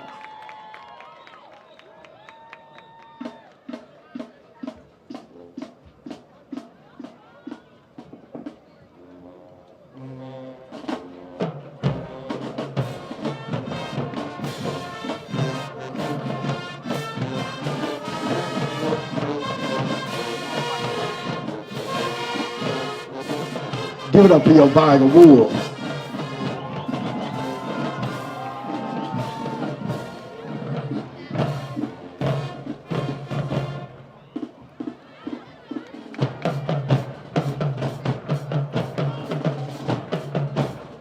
As the band moves to the 50-yard line and block band, we would like to draw your attention to pay special tribute to someone.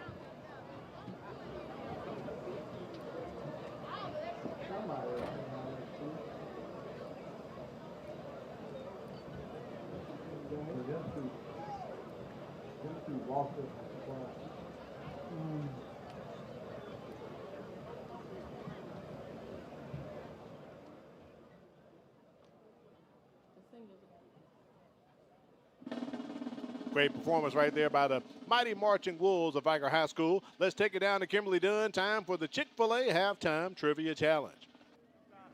I have a lot of special guests with me here tonight for our Chick-fil-A Halftime Trivia Challenge, the last one of this season. So hopefully we packed a lot of goodies tonight. So hopefully they get our answer correct and they can go home with everything in here. So I'm going to go around and ask their names and where they go to school. Okay, where do you go to school and what's your name? Willie Elementary, and my name is Ashton Freisler.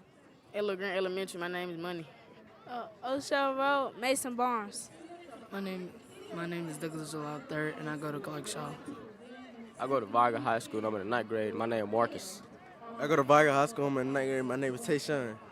All right, are y'all ready for our question for the evening? Okay, if they get this right, they get to go home with lots of Chick-fil-A goodies, including gift cards and Mobile County Public Schools merchandise. Are you ready? All right, our question of the night is, the United States consists of 50 states and the District of Columbia. Within the states, there are 8 states that begin with the letter M and 8 states that begin with the letter N. But how many states begin with the letter O? So how many of the states in the United States begin with the letter O? Here are your multiple choice options. Are you ready? Is it 1 state, 2 states, 3 states, or 4? Okay, so 1, 2, 3, or 4. How many states? All right, they're brainstorming here. I told them they had to work as a team, so let's see if they can come away with the answer. All right, is that your final answer? Their final answer is 2 states. That is not right. You're close, but it's not right. So your choices were 1 state, 2 state, 3 states, or 4. So what do you think? You want to give it another try? Is that what y'all are deciding? All right, last chance. Is it 3 states?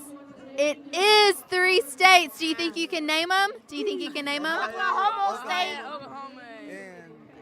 Ohio, Oklahoma. And this is the one everybody forgets. Oregon. There you go. All right, you're the winners of our Chick-fil-A prize pack tonight. Congratulations, guys. Show off your swag and wave at everybody. Thank you so much. Great job, Kimberly. Kids, y'all got to know Oregon, the #1 ranked team in college football right now. We'll take a break and come back, bring you more. It is halftime. Vigor's on top 9-3 for this special Halloween edition of the MCPSS High School Football Game of the Week. Mobile County Public Schools' Signature Academy program is here to help those students who want to jumpstart their career right out of high school. With more than 100 specialized courses ranging from engineering, computer networking, nursing, welding, and more, we prepare students for college and career readiness. To learn more, log on to MCPSS.com. Mobile County Public Schools Signature Academy Program, preparing students for life. We believe in the power of dreams. When I grow up, I want to be a doctor because I can help people. We believe in preparing our students for a future full of possibilities. When I grow up, I want to be a teacher because I like helping other people learn. In Mobile County Public Schools, we strive to help each student achieve their dreams. We offer real-world learning with an advanced curriculum for each child. It's our mission to graduate prepared and productive citizens and to help fulfill their dreams. When I grow up, I want to be a web designer.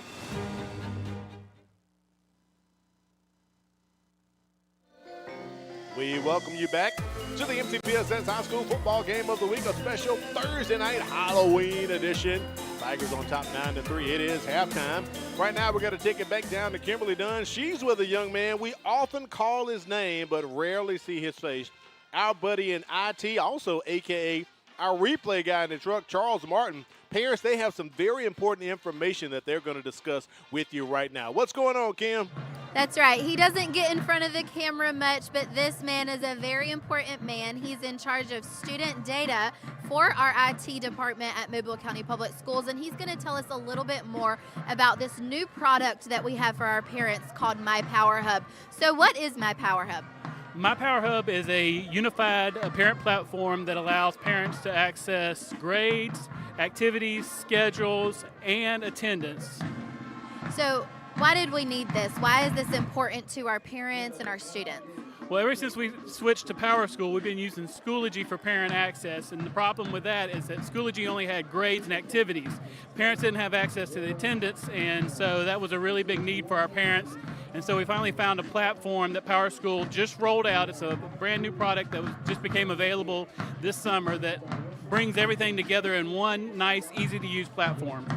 Now, I know that a couple of parents may have some concerns. They may have seen some glitches. So how can they work through those problems, and where can they go to find help? Okay, if they're having issues with their logging in to the new My Power Hub, the first step is to contact their schools. They need to have the schools check, make sure that their email address is correct, because that's what they use to log in, and make sure that they have access to their children. If they don't and the school can't help them, then the school will give them an email address that will reach to our department to give them some help to get it right. So where can they get access to this new tool that's available for them? The best way to access it is you can go to mcpss.com/mypowerhub, and on that page there's some documentation that walks them through and explains how everything works, as well as it gives them a link to log in. Now, because this is new, there is a little bit of a process, and we have to have a little bit of patience. So what can parents expect as far as delays, and how soon do we hope to be able to resolve and get everything working smoothly? Well, I think as far as the data-wise goes, everything's pretty straight there, because it's coming directly from My Power School, and we've been using that for several years, so that's good. The main problems is just the accounts, getting everybody accessed and logged in. So when they reach out to their schools, it should be resolved fairly quickly. Yeah, absolutely. I know that this is something that our parents have been wanting for a long time, especially being able to see that attendance. It's so important, because sometimes parents get calls and, oh, your student's not there, but oh no, my student is there. So this is going to be something that helps resolve that conflict. So what are some of the great things that parents can expect from this on top of being able to check that attendance?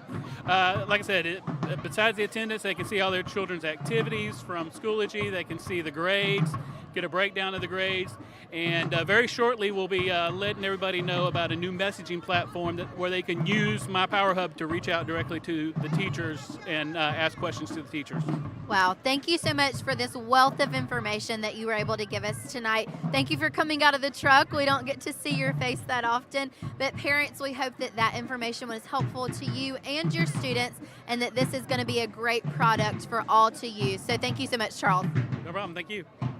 Thank you, Kimberly. Thank you, Charles. We'll take a break and come back, bring you the state polls across the state, and also look at the playoff scenarios and the playoff brackets we have in our area. Don't move. Halftime's about to wrap up. If you're looking for fun, fashionable, and affordable jewelry, it's here. It's Paparazzi. We have a variety of colors and styles of bracelets, rings, necklaces, and earrings for all occasions and for every event. New styles are added daily, which means you are always up to date with the latest fashion. For that genuine bling, join me, Charmaine Watson, the real jewelry lady, on Facebook Live Sunday through Thursday at 7 p.m. It's cute, it's fun, it's fashion, it's $5, it's paparazzi. This is a program for any middle school student who's actually behind. This opportunity offers kids a chance to do 2 grades in 1 year. If it wasn't for Star Academy, I would still be in 8th grade and probably still struggling. We are one-on-one. We have small classrooms and we're able to give students that personal touch, that personal attention. I know I'm coming to see good teachers, good attitude, and also they're here to teach us what we need to learn. We welcome you into the press box here atop Wolfpack Stadium. Al Whedon, Corey LeBounty. Corey, before we get to your checklist, let's check out the state polls across the state, and we'll look at these playoff scenarios and playoff brackets that are coming up. In the 5A poll, there is no changes in the top 7 teams here. The only movement is at 8 and 9 as Williamson and Leeds swap spots. Outside looking in are the Citronelle Wildcats. Corey, that's the first time we've mentioned Citronelle in the poll this year. And as you can see, Vigor sitting solid at 3, Williamson sitting solid at 8. Yeah, great representation from this region with Vigor, Williamson, and Citronelle as well. And Vigor wants to move their final record to 10-0 after this win that they're trying to pick up tonight against a very, very tough Baker squad. Moving on up to the 6A poll, the Saraland Spartans remain the #1 team in 6A. St. Paul's jumps up 2 spots to number 8. Spanish Fort drops out the top 10 after their loss to McGill last week. Tomorrow night, Spanish Fort and St. Paul's play for the #2 seed in 6A Region 1. That's our tease for the playoff predictor coming up. Let's go to 7A. Auburn holds on to their #1 ranking for another week. MGM moves up 1 spot to #3 to match their highest ever ranking, which they achieved last season. Baker still sitting tight right there at #9 in the poll this week, and outside looking in is Daphne. Right now, let's check in with Kimberly Dunn. She has Juan Johnson with her. Coach Johnson, only 6 points separate these 2 teams tonight. I know that y'all are looking for another win. What was the message in the locker room? We got to be tough and disciplined in the second half. We had a few penalties in the first half, got behind the sticks some. They've done a really good job of mixing some things up. We've got to find a way to punch one in here and try to get a little bit of a rhythm and find our tempo. Well, your team has done a really great job at playing some high-tempo football tonight. Just seen a couple of mistakes. So what adjustments did you tell your team need to be made? In order for tempo to work, we believe we got to execute. Execution will kind of take care of everything. Doing our job, and we'll live with the results. All right. Thank you so much, Coach. I'll let you go with your team. Thank you. All right, Kimberly, appreciate that. All right, let's go to the playoff scenarios here, Corey. 5A, very easy. Vigor hosting Sipsey Valley. Williamson got a game hosting Northside. UMS Wright Citronelle, they're on the road. Very first time that you've seen in a long time 2 Mobile County Public Schools hosting a 5A Region 1 Round 1 matchup there. So congratulations to the 1-2 and great representation, and best of luck to Citronelle and UMS Wright. You love to see all of our locals do well. Yeah, Citronelle locked the gates and they made it to the playoffs this year. All right, Wade, let's put up the next one here. It is going to be 6A. Here it is, Saraland's #1. They're going to host Chelsea. So here's the deal. Tomorrow night, Spanish Fort and St. Paul's play. Corey, it's pretty simple. The winner will be #2. But most importantly, if Spanish Fort happens to lose that game and McGill wins over Baldwin County, guess who's going to be the #3 seed? That's going to be McGill, and Spanish Fort's going to drop to #4. At the end of the day, you control your own destiny tomorrow night. And it's kind of a winner-take-all because there's nothing like having a home playoff game, and that's huge. Yeah, so basically the worst McGill could do would be 4. The best they could do is 3. Spanish Fort could literally drop from a 2 to a 4, and if St. Paul's loses, they possibly are going to get #3, and McGill would possibly move down to 4. So this is going to be quite interesting in 6A. 7A is very simple. We'll put that up for you. As you said, Corey, MGM, Baker, they're hosting games. MCPSS schools once again, 1 and 2 right here in 7A Region 1.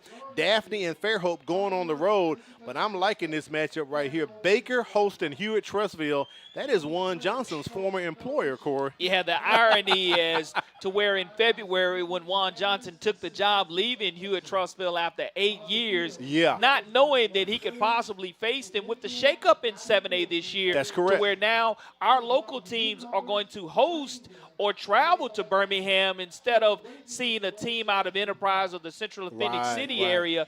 The difference here for Baker, it's going to be a personal one, but like Coach Johnson said, it's not Coach Johnson versus Hewitt-Trussville. It's the Baker Hornets versus Hewitt-Trussville. All right, let's get up your checklist and revisit that before we get to the second half. Corey, you talked about what these teams needed to do. How are they doing on their checklist? Yeah, Baker finishing the season strong. They played a strong first half, scoring that long field goal to begin the contest and really just staying in this thing with their defense, holding an explosive Vigor offense to only 9 points, limiting Vigor's explosive plays. We've only seen Dylan Jackson and Carlos Benjamin have a couple of explosive catches and runs, and the tricks and the treats. We've seen the tricks with the onside kick attempt that did not and was not successful for the Hornets, but the treats that we're getting by the number of athletes, it's just been a special opportunity here for us to witness and for the fans to witness on Halloween as well. It absolutely is. About 90 seconds remaining here before we go to the second half. They're honoring Michael Buck Beckton down on the field. We talked about him, our Whitehead, who's retiring after 35 years of service. Corey, you're an official, and you know you guys do not get a fair shake a lot of times. No, I mean, to do it for 35 years, you see the officials throwing all the flags on him, and he throws his flag and throws off his white hat. But after 35 years of service, it's great to see all his fellow officials, those that aren't calling tonight, come out and support him as well. All right, let's put up the halftime stats as the coaches come down to congratulate Mr. Buck Beckton. Here it is, Corey. Vigor with a little more of a balanced attack, 124 on the ground, 51 through the air. I'm very surprised here. Only 47 passing yards for Baker right there. And that's because of the tremendous pressure that is being applied by Vigor's defense that only gives up 4.7 points per game. Michael Perry and his group is the top leading defense in the state, as evident of that 75 total yards. And those 3 turnovers, when we saw Vigor play Williamson a couple of weeks ago, the turnovers were huge in that game, even though Vigor won 19-2. That's something to keep an eye on that they want to clean up. And the penalties for both of these squads. Not good at all right there. The yellow flags that were just thrown in honor of Mr. Buck, we don't want to see a lot of those in the second half. No, we don't. We'll take a quick break, come back, and bring you the second half kickoff. Baker's going to get the ball. It's a special Thursday night Halloween edition of the MCPSS High School Football Game of the Week. Do you feel alone, overwhelmed, or helpless? There's hope. There's hope. Call or text 988. You don't have to face your crisis alone. If you need a safe space to talk with a trusted adult for support, reach out to your school counselor. Do you need help to make it through everyday struggles? Do you need someone to talk to? Call or text 988. Your social emotional wellness is worth it. Remember, there's hope, there's help. Hey Alexa, tell me about Mobile County Public Schools. With 53,000 students in 90 schools, Mobile County Public Schools equips and empowers college and career-ready graduates. Several MCPSS schools are ranked among Alabama's top 10. Yearly, graduating students earned about $110 million in college scholarships and 10,000 career credentials. MCPSS is learning today, leading tomorrow. Does that answer your question?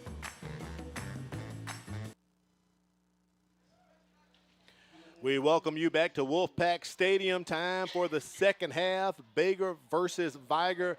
Number 9 and 7A versus number 3 and 5A. Baker brought 102 players they dressing out tonight, and Vigor dressing out 64. 28 seniors. They recognize those seniors before the ball game, Corey. Great night here at Vigor Wolfpack Stadium. 9-1-3 versus everybody here to start the second half. That's a live ball. And I believe Christian White is going to jump right on top of that one, gets it up to about the 42, 43-yard lines. Parents, get ready. Make sure you mark your calendar. Coming up November 11th, district-wide holiday closing. That's Veterans Day, as we recognize and honor our veterans here in the county and throughout the nation. So mark your calendar. Veterans Day coming up November 11th, district-wide holiday closing. So, Corey, that means no class, no work. MCPSS is shut down as we recognize Veterans Day. Well, I tell you, we're recognizing the great play that we're seeing here in the second half of action, coming your way with a new quarterback in to start the second half. Juan Springs, direct snap. He comes in, takes it from the 41 up to the 45, 4-yard pickup, trying to provide a boost here for the Hornets. Kelly and Guerra in on the stop. And what you do is you just try to find a little bit of momentum and get you some free yardage there on first down. You're able to get positive yardage. Second, and we'll call it a long 5 to go for the Hornets. But keep an eye here on Guerra along with the defensive end for the Wolfpack. Graham returns back to the ball game. They give it to Speedy Wheeler, keeps those legs turning into Vigor Wolves territory. That's a first down as he gets himself down to the 47-yard line. Well, we saw them be able to pick up positive yards on a short field on that turnover early. Right. But if you're able to get your impact player, Jalen Speedy Wheeler, involved, especially in between the guards and the tackles, that's a plus. Back to Wheeler again. Boy, he's got some room, and he is off trying to hit pay dirt. One guy to beat. Speedy Wheeler, 47-yard touchdown for the Hornets. Something you don't see often. Beep, beep, as Speedy, he was running through folks, saw no speed bumps on his way to scoring 6. No flags on the play, and again, Vigor gets gashed for their probably longest scoring rushing touchdown of the season, but that's an outstanding way to come out of the half and now be able to give it to our impact player, Jaden Speedy Wheeler, getting his 7th rushing touchdown of the season. Munson on for the PAT. The snap, the hold, the kick is up. And it is good. He is 27 for 28 on the season. Look at Speedy go.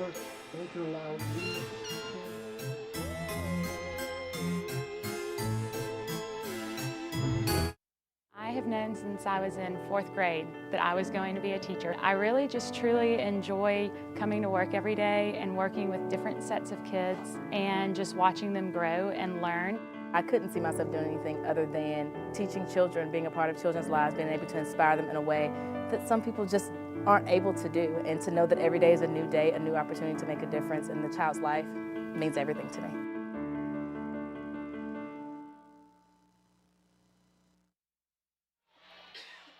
At Mobile County Public Schools, we are learning today, leading tomorrow, and leading right now, it is Baker as they come out here in the second half and punch the Wolves in the mouth. We officially have a good baseball score, Corey. 10-9 is the score. Special teams have definitely been the difference in this contest with both Baker and Vigor making a field goal. But you just saw on display Jalen Wheeler, the young man, the junior, really coming into his own the last 4 games, becoming healthy. Yeah. And you can see what a healthy Wheeler can do and how he can help Juan Johnson and this Hornet offense. Munson's kick goes into the end zone. That was Wheeler's 7th touchdown on the ground. 3 plays, 60 yards. They only burned up 64 seconds. That was a nice run by Speedy Wheeler right there. Yeah, outstanding run, and that's exactly what you want to start the second half of action. As you look at the scoring there on the season, UMS Wright was able to score 14 points. So these 10 points here are the second most scored Vigor's given up against Vigor this entire season. And taking over on their own 20, we'll see how they respond here on senior night to start the second half. And what do? You give it to your version of instant offense. That's not Carlos Benjamin. That's Demetrius Johnson, but he can provide offense as well. That's a nice game by Johnson for the Wolves. Yeah, Johnson is one of those backs. He's only a sophomore. He is an up-and-coming guy that we'll be hearing a lot from as an upperclassman if he stays healthy. And he hits the secondary and that second and third level and has a different speed also. Ball at the 27-yard line. They go to Carlos Benjamin Jr. He's going to have enough to get the first down as he gets it up to the 30-yard line for Vigor. Ashton Stokes, 5'10", 300-pound junior nose guard on the stop for Baker. And that's a huge stop, and I know that they were able to make the stop not before Vigor picks up the first down at their own 30. And we've seen them have a 16-play, 90-yard drive earlier in the game. We'll see if they're able to go ahead and put a drive together here as well.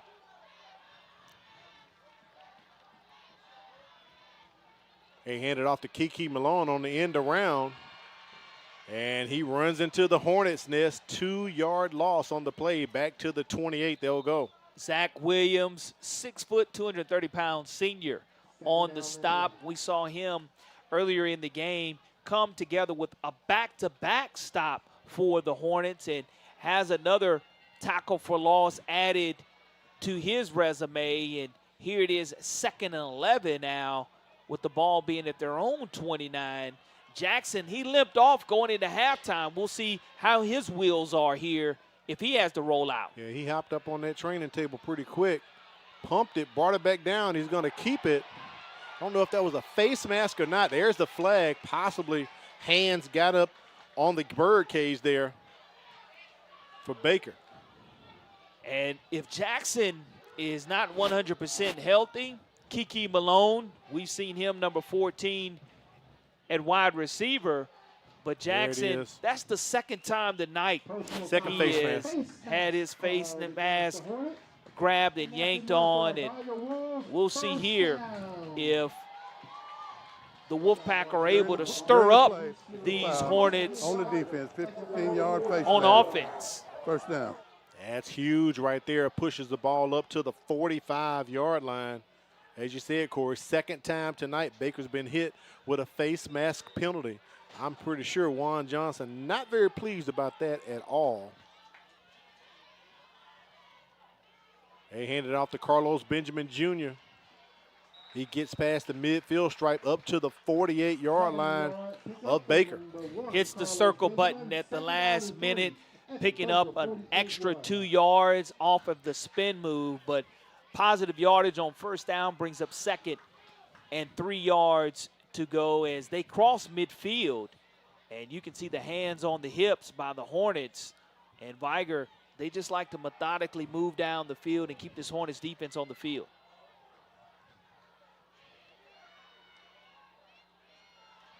Back to green pants they go. Boy, he turns the corner here on the near side as he pushes it further into Baker territory. A first down plus some more for the Wolfpack. They're on the move, Corey. A lot of love to the left side of the offensive line. Barnes, Power, and Tucker as he stretches it to the outside and knows exactly what to do, putting his head down and getting those positive yardage, extra yards after contact on the 32-yard line of the Hornets.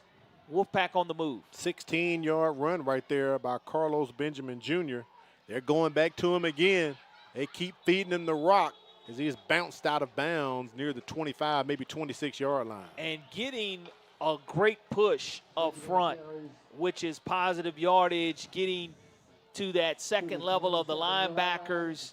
And anytime you're able to see your big 280, 290-pound lineman in front of you and you're able to push them forward to guide them, you already know what move you want to make depending on which way you push them. And Benjamin does a great job and has outstanding vision. Ball's at the 27. They're trying to get to the 22 to pick up a first down.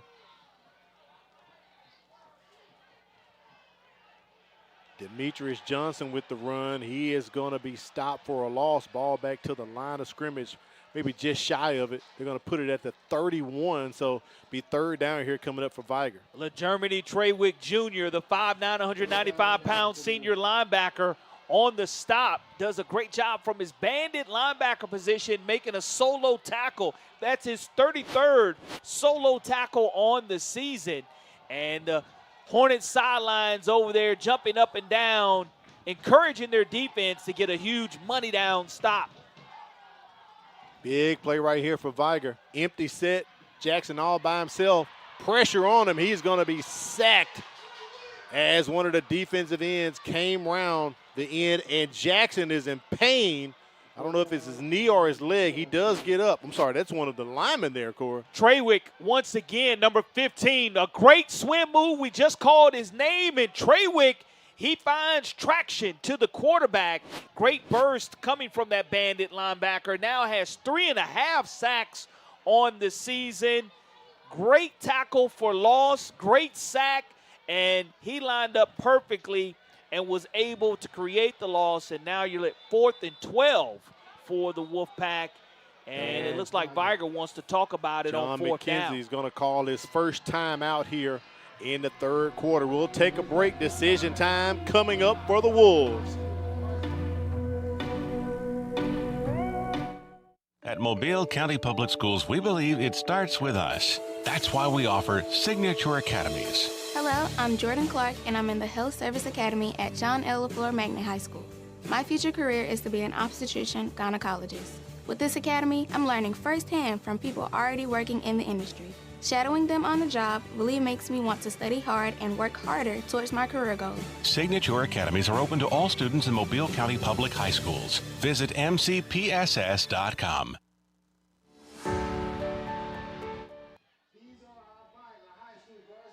We are back at Wolfpack Stadium. Big play right here. It is 4th down. Ball is at the 34-yard line.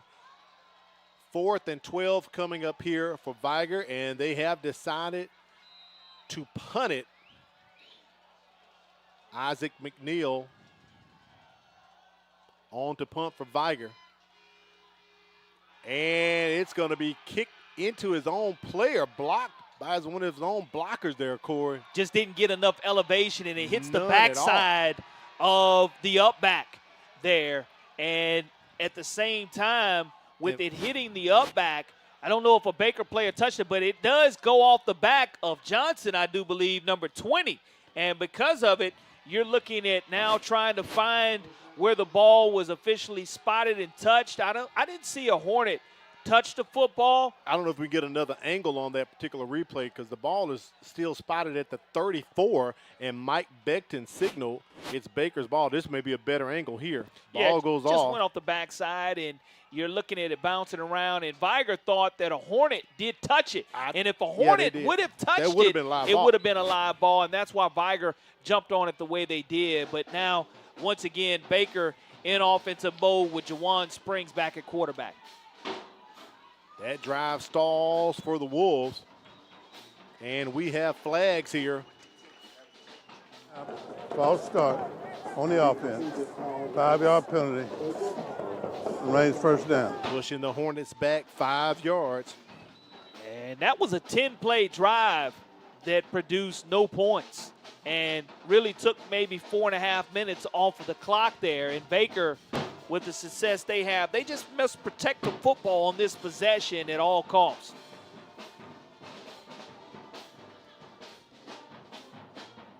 Springs with the handoff. And our first call for Tristan Robinson, Corey. He makes his first appearance here in the 2nd half. And Seth Kidd with the stop, the big nose guard, nose tackle for the Wolfpack, 6'1", 260 pounds.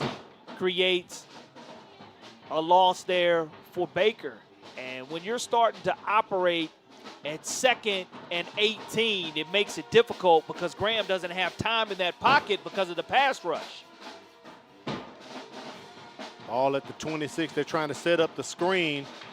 Incomplete, trying to hook up with Christian White. 3rd and long coming up here for Baker. You do have an outstanding punter to be able to flip the field in this situation. And it's not impossible to get 18 yards against this Vigor defense. And if you're able to get half of it, that means you've run a successful slant route or some type of perimeter play, throw to the outside.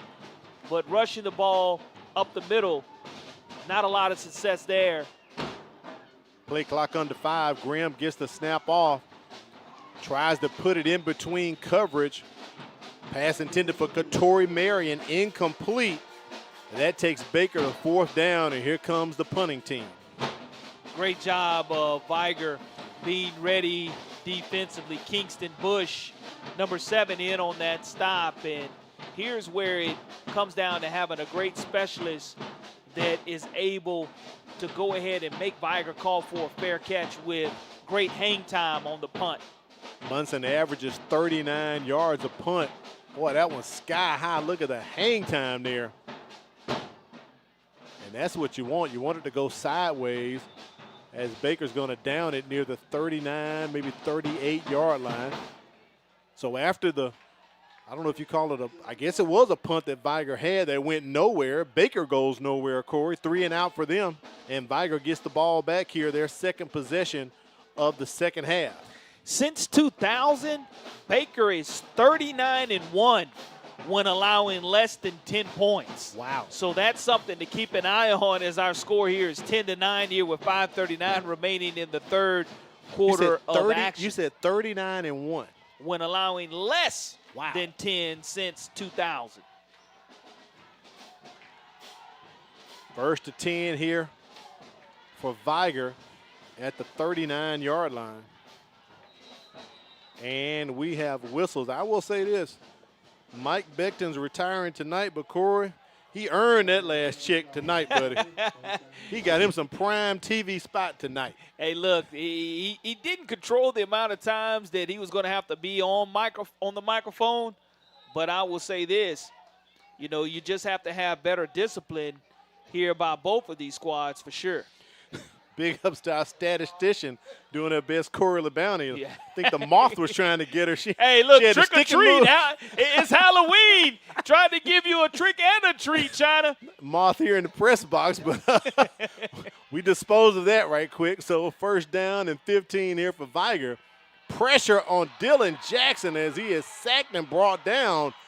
Treywick is having a night, Corey. And I will say this, LeGermany Treywick Jr., I coached his dad at Hillsdale Middle School, and Coach Schamberger, who is now an assistant principal, did as well when he was in high school at BC Rain. But like father, like son, LeGermany Treywick Jr. putting in work and has back-to-back sacks here, now has 4.5 sacks, and he's found a way to go ahead and whip up on this offensive line on the right side. 2nd down and long for the Wolves. Ball's at the 25. Jackson has nowhere to go. He needs to get rid of it, but he can't. He's going to take another sack at the 18, and the Hornets' nest is truly riled up there on the visiting sideline. That's exactly what you want to see by Baker and their defensive coordinator, Eric Scott. Just continuing to bring the pressure to Dylan. You know Dylan is not 100% healthy. And the pressure, as he tries to step up in the pocket, it just continues to come to where he can't even throw it away. Because if he steps up and tries to throw it away, it's going to wind up being a fumble. And that's a huge loss for the Wolfpack, bringing up 3rd and a country I-65 mile. I was just about to say it, Corey. You took the words out of my mouth. Jackson's just going to haul off and throw this one away. Overthrows Garrett Holcomb. No flags on the play, so Vigor will have to punt. Well, I will say now, Vigor punting this ball away. Baker was able to flip the field on the punt, and then a sack and a penalty helped the Hornets to continue to back up Vigor, but it's going to be critical here. We've seen Baker bring 9 in pressure earlier on the special teams, the one that went off the back of Demetrius Johnson, and we'll see if there's any elevation or where Baker is able to score on special teams. McNeil gets the punt off, gets it clean, and it goes out of bounds near the 45 or 46-yard line. 3:55 remaining here in the 3rd quarter. Don't forget, coming up between the 3rd and 4th quarter, we'll have our last game of the week, brain buster of the season, Corey. So you'll have your final exam tonight, Corey LeBounty. So you don't know what you're going to multiple choice, fill in the blank, name this, circle that. So stick around for that. And also, the one thing I love about our last ball game, we'll get to go behind the scenes and look at the folks who really put in the work and make it shine for us. So we'll spotlight our crew inside of the fourth quarter. So stick around for that. And my favorite, Corey, the truck cam. We'll take a look at that as well. Katori Marion, he's going to be tackled for about a 2-yard loss on the run there. Great job of Vigor making sure he had nowhere to go but east and west in that situation. You see the lateral pursuit being very quick in tempo now, again, by Baker. Pass is completed. They get it to Marion right there. Picks up a nice chunk. 3rd down and short coming up for the Hornets. And you go and look at Baker's schedule. The loss to Jackson, the Aggies, number 1 in 4A, 13-20, and the loss in overtime to MGM.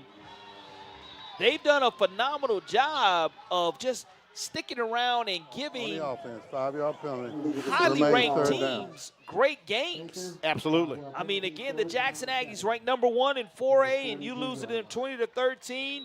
Mary G. Montgomery ranked number 3, and you lose to them in overtime by 3. Juan Johnson's done a phenomenal job, and the execution of the game plan outside the penalties has been tremendous tonight also. After that 5-yard false start, that pushes Baker back 5 yards. Quad set to the top. Receiver comes out of that, Tristan Robinson. Ball deflected at the line. We hadn't seen that since the first quarter, but that's going to take Baker to 4th down here. Decision time. Graham still on the field. I think Coach Johnson's going to think about going for this one, Corey. I would flip the field. I mean, you have the momentum going there. And go here ahead comes and the crew. flip the field and make Vigor march 90 yards like they had to earlier in the game. They went 16 plays for 90 yards early. Make them earn it here with this 1-point game. Munson's going to try to pin him deep here. No returner back for the Wolves at this present time.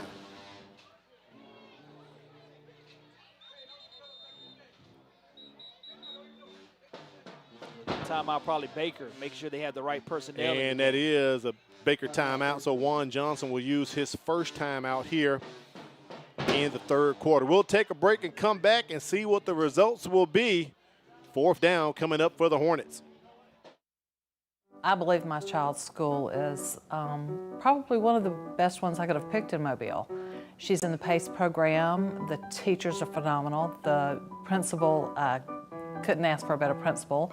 The research that I had done myself, I believe the quality of education in Mobile County Public School System is excellent.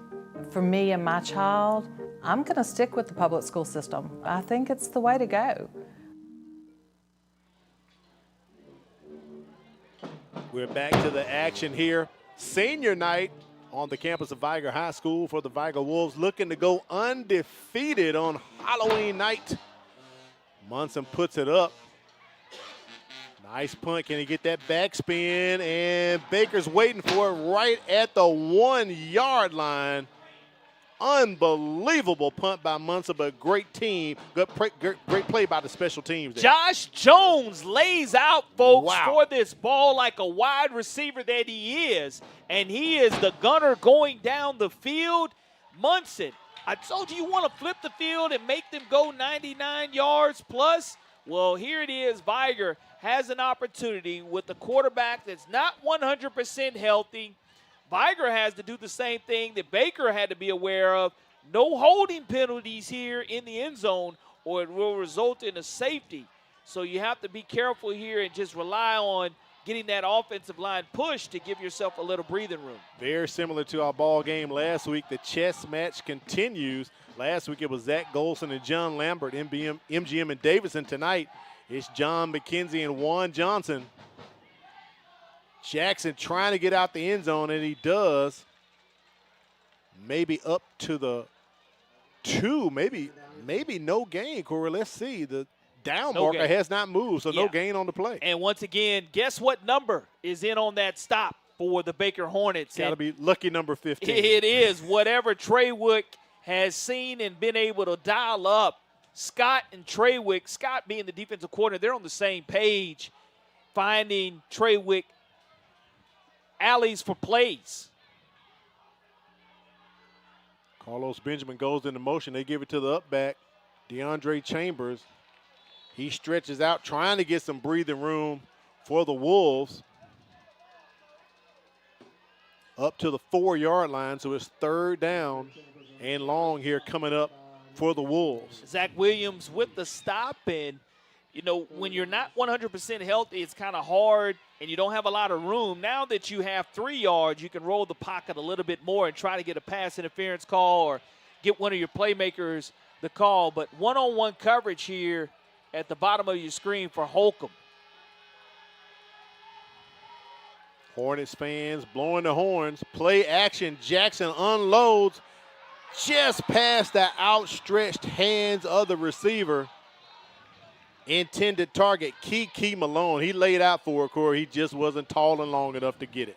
And Kiki Malone was on the opposite side of where Holcomb was, and he had the defender beat, but the throw had to be a perfect one, and we would have saw Malone off to the races. And now punting out of the back of your own end zone, you want to have a clean punt, not one that's shanked.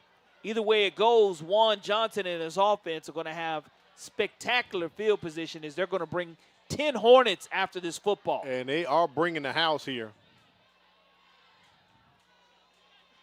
McNeil gets it off, goes straight up. Does get a bit of a distance, but not very far at all. Let's see where the line judge is going to walk up to the 31-yard line, Corey. Yeah, and it took a Vigor bounce, but now we're really going to see what this defense is made out of, because we've seen specialist Blaine Munson kick a 41-yarder. Is that what it was in this earlier? game, 41-yarder. So, his longest of the year is 51 yards. And we know he has the leg to make it outside of what you would call a one-score field goal game. But let's see here if Vigor is able to turn up the intensity and make Baker get called for holding or some type of penalty that stops any momentum, because Wheeler is a name we haven't called in a while also. Once again, starting the series, it's Juwan Springs. They hand it off to Speedy Wheeler. And he's going to be tackled right at the line of scrimmage. 2nd down coming up for Baker. Vigor, great pursuit defensively and only giving up 1 yard, if that, on that play. And this is, again, where the crowd at 913 Wilson Avenue is going to make a difference in this game. No gain on the play. 2nd and 10. Ball's at the 31. Katori Marion in motion. They're trying to run some misdirection. Speedy Wheeler wrapped up again. No gain again, still at the 31. Seth Kidd on the stop for the Wolfpack, just guarding the offensive lineman that's in front of them. And now at 3rd and 10, you've seen success going to number 5, Katori Marion, here on slant right. So we've also seen a lot of drop passes. We sure have. We're coming to the end of the 3rd quarter. All right, that is the end of the 3rd quarter. As a matter of fact, both teams going to the sideline, so we'll get up our brain buster question, Corey. Here is your final exam, your last question of the season.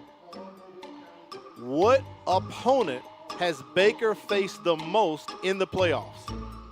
Murphy, Enterprise, Vigor, Auburn, or Prattville? Corey, there is more than one answer to this question. Okay, I like that. What opponent has Baker faced the most in the playoffs? Murphy, Enterprise, Vigor, Auburn, Prattville. We'll reveal that answer later on in the 4th quarter. Of course, your final exam for the Game of the Week Brainbuster. Help us keep our stadium and parking lots clean by emptying more trash. 3rd down and 10 coming up here for the Hornets. As you like to say, money down, a crucial money down right here for the Hornets as well. Well, I will say this. The quarterback, Tate Graham's done a great job with that clock going off at his head, knowing that he has to release it.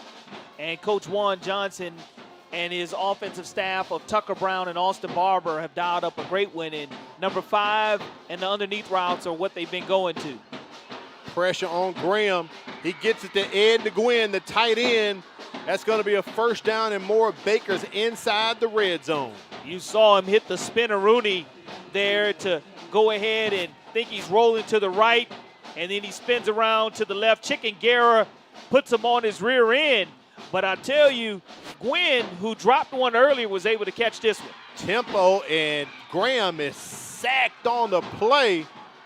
And that's that 0 combo from Chick-fil-A. Chicken Guerra, Corey. Cluck, cluck here on this Halloween. He's trying to go ahead and make the difference. Tried to strip the ball away, and, you know, that tempo that time didn't work. And to start the fourth quarter, Vigor's crowd is behind them 1,000%. Graham throws it, trying to get to the sideline. Pass incomplete. He was trying to hook up with Josh Jones. Jones was out of bounds, and we have a lineman down in pain right there. Tay Adams, the right tackle. 6 foot, 260-pound senior, not able to go ahead and get up and. All right, Corey, we didn't give you much time to study. We're going to go ahead and put it up. Not much time at all there. Got a whole fourth quarter for a multiple choice answer. All right, what opponent has Baker faced the most in the playoffs? Murphy, Enterprise, Vigor, Auburn, or Prattville? And there is more than one answer to this question. Well, I mean, I like to go Baker in the playoffs, Auburn as a particular answer, or Enterprise. Auburn or Enterprise is what I like to go with. So you want to go with Enterprise and Auburn? Yeah, you have those two So that would be opportunities. B and D. Yeah. All right, Miss Diane, for the last time this season, hit the button. Let's reveal it. Corey, it is C and D. I'm surprised you didn't go with C for Corey like you always do. No, Baker you know, it's has Halloween. played The tricks Auburn. and the treats are out there. Baker has played Auburn and Vigor 3 times each in the playoffs. Corey, for your last +1 of the year, the only win Baker has ever had in the playoffs was at home against Vigor 40 years ago. Well, I'll tell you, times have definitely turned for this Hornets program, and we'll see if Vigor is able to turn the tide here. Graham, pressure on him, gets it off. Christian White is immediately wrapped up right at the line of scrimmage. That's going to take Baker to 4th down. And as you said, buddy, here comes Blaine Munson. And it looks like the holders coming out for him as well. They're going to attempt the field goal here.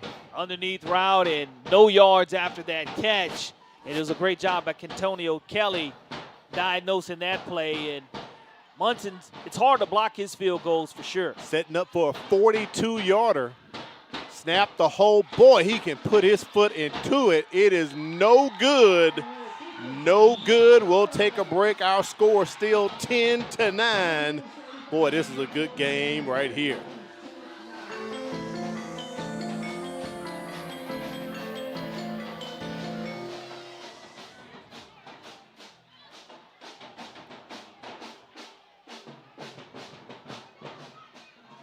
The Vigor faithful are loving it on their feet after that missed field goal by Blaine Munson. Corey, you called it. He's the specialist. He's got the leg for it, but the accuracy was off right there for Munson. Well, you didn't block it, but now offensively, Vigor has been able to put drives together in between the 20s, but their drives have stalled. So here it is. We'll see if Holcomb and Benjamin can get this offense jump started. Hand off to Carlos Benjamin Jr. Turning the left side. There he goes. First down, instant offense for Vigor. He is pumped up. He's a senior. He wants this undefeated season for the Wolves. And what that does is it opens up the offense to where now Dillon is able to throw the football. But Benjamin waiting patiently on the left side of that offensive line. They get a great push.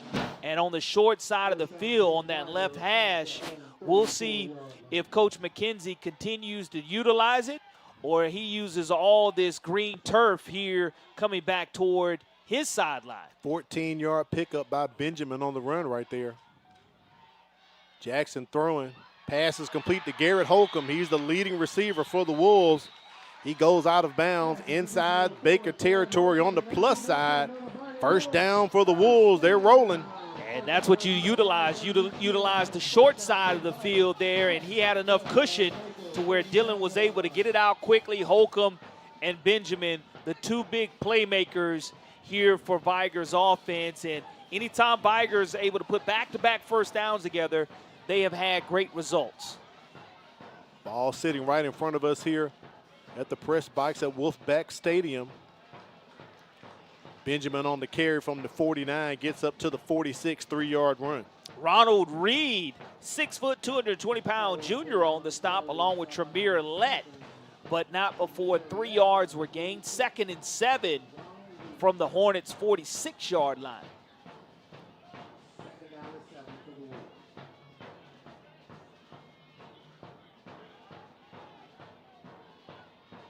Demetrius Johnson just to the right of Dylan Jackson in the backfield. Jackson rolls to his right. Kiki Malone was doing a hitch and go, but Jackson had pressure on him, and they ate him up and stung him right there behind the line of scrimmage. 92-15. LeGermany Treywick in on that stop. Has a little help coming from his defensive lineman as well, Anthony White. So that's a great tag team tandem there for the Hornets, creating money down. 3rd and 13 with the ball being right in the middle of the field. Now you're open to get a pass interference, but you definitely want to roll the pocket and see what happens.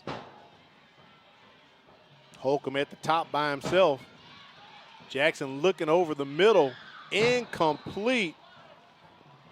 DeAndre Chambers, Kavarius Watson, Zacharias Wilson laid out for that one, incomplete. Takes Vigor to 4th down. They're kind of sitting in no man's land. Let's see if Isaac McNeil will come on to punt. I flip the field here. I'm going to go ahead and punt this football there he away. Is. Yep, he's coming onto the field to punt it. Katori Marion at the 25-yard line.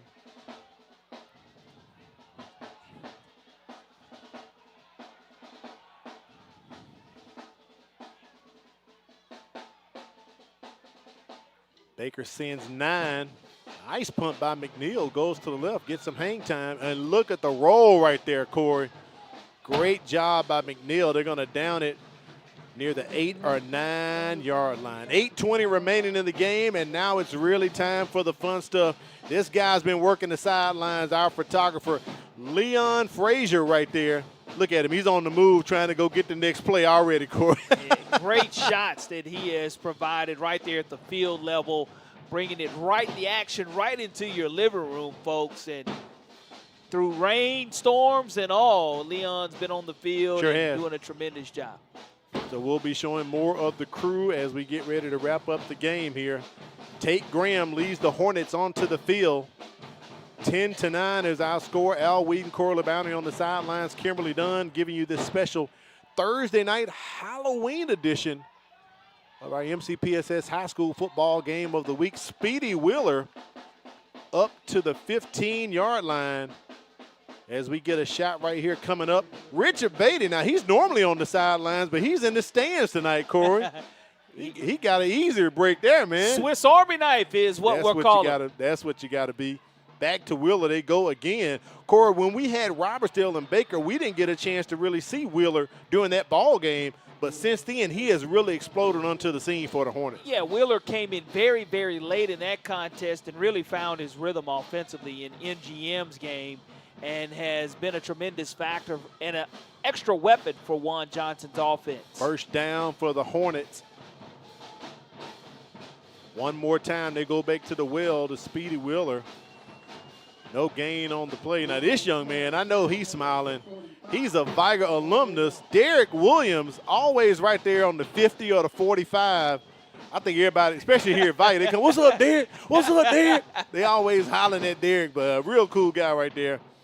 You can always find him right in the middle of the stands with the action. Nothing like ending your season at home, 9-1-3. There you go, Corey. That's good. That's a good spot there. Second down, running it once again. Wheeler with the carry. I get the sense that Juan Johnson's trying to set him up, run. He's going to hit him with a pass here in a moment, Corey. Not long will his quarterback have to throw the football if he does.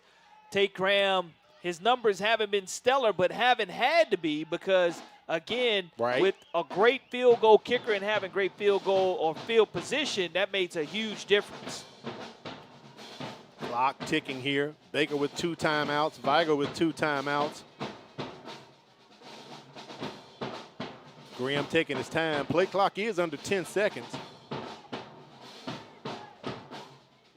Another run by Wheeler. Another first down by Wheeler and the Hornets.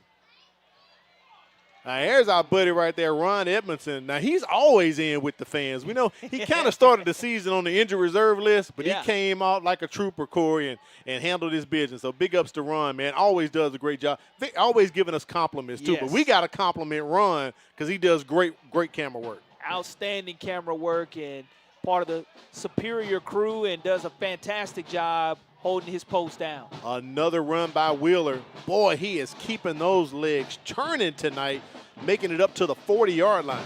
And Speedy Wheeler, he is listed as our impact player for a reason, folks. That's right. At the beginning of the broadcast, we said that he has not been healthy the whole game, and that makes a season, and that makes a huge difference. And we have a Baker Hornet who's down injured. So since he's down on the ground injured, we'll take a break and take the shot right here to Kimberly Dunn hanging out with our grip. Devon Ward, he joined us on the crew this season, doing a great job. He's pointing at her, she's pointing at him. Well, they point at me. We'll take a break and come back and bring you more action and more of our crew shots here from the MCPSS High School Football Game of the Week. Smile, guys. Wave. Like Kim says, wave to the camera. We believe in the power of dreams. When I grow up, I want to be a doctor because I can help people. We believe in preparing our students for a future full of possibilities. When I grow up, I want to be a teacher because I like helping other people learn. In Mobile County Public Schools, we strive to help each student achieve their dreams. We offer real-world learning with an advanced curriculum for each child. It's our mission to graduate prepared and productive citizens and to help fulfill their dreams. When I grow up, I want to be a web designer.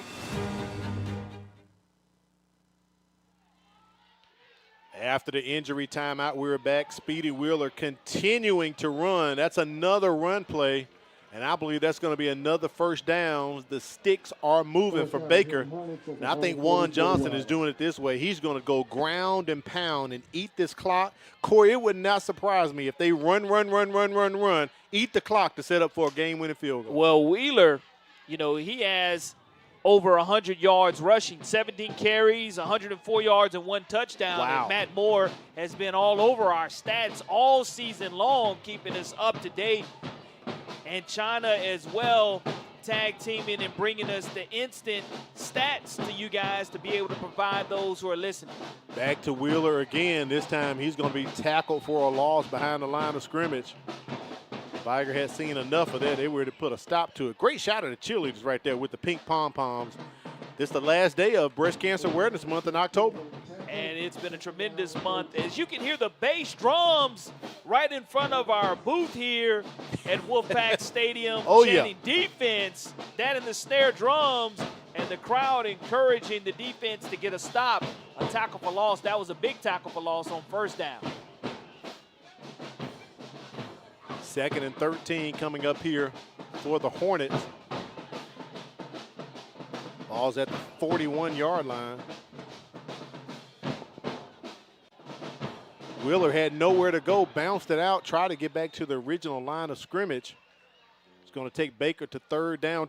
3 guys we didn't get to show you tonight. They're not on the crew with us tonight, but Gary Arnold, our good friend Bubba, Bruce Canella, and also Brian Gardner. They helped us out on the crew. They're just not working with us tonight, but we couldn't have done it without those guys as well, Cora. 3 amazing cameramen have been with us for quite a long time. Yeah. And always love when August rolls around knowing that we're going to get an opportunity to fellowship with them before the game, during the game, and after the game and see some of the amazing shots that they bring to us.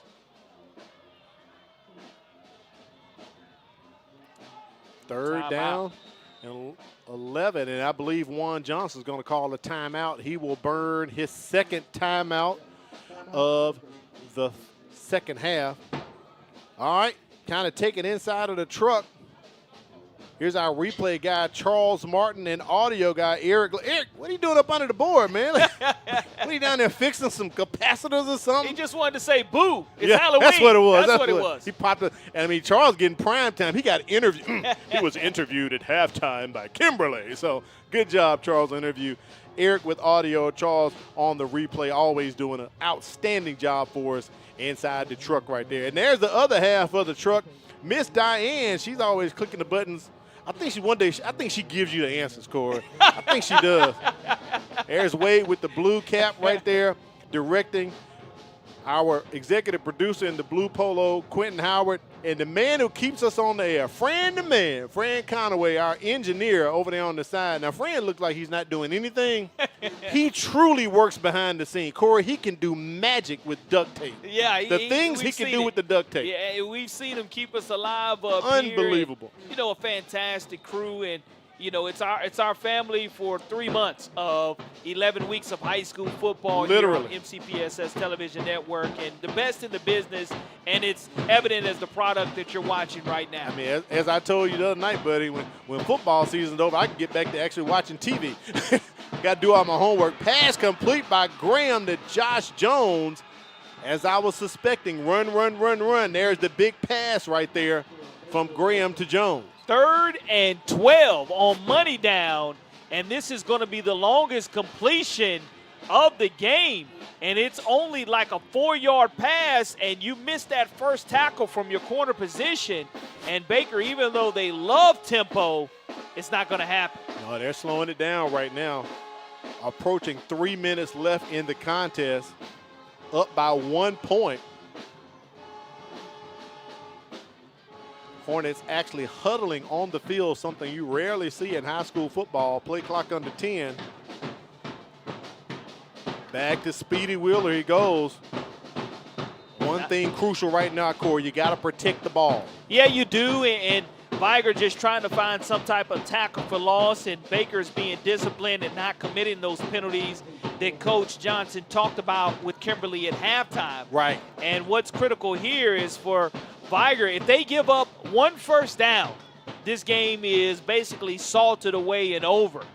So with the 2 timeouts that they do have, they're probably going to call one here after this 2nd down, but you cannot have any positive yardage here if you're Vigor's defense being given up.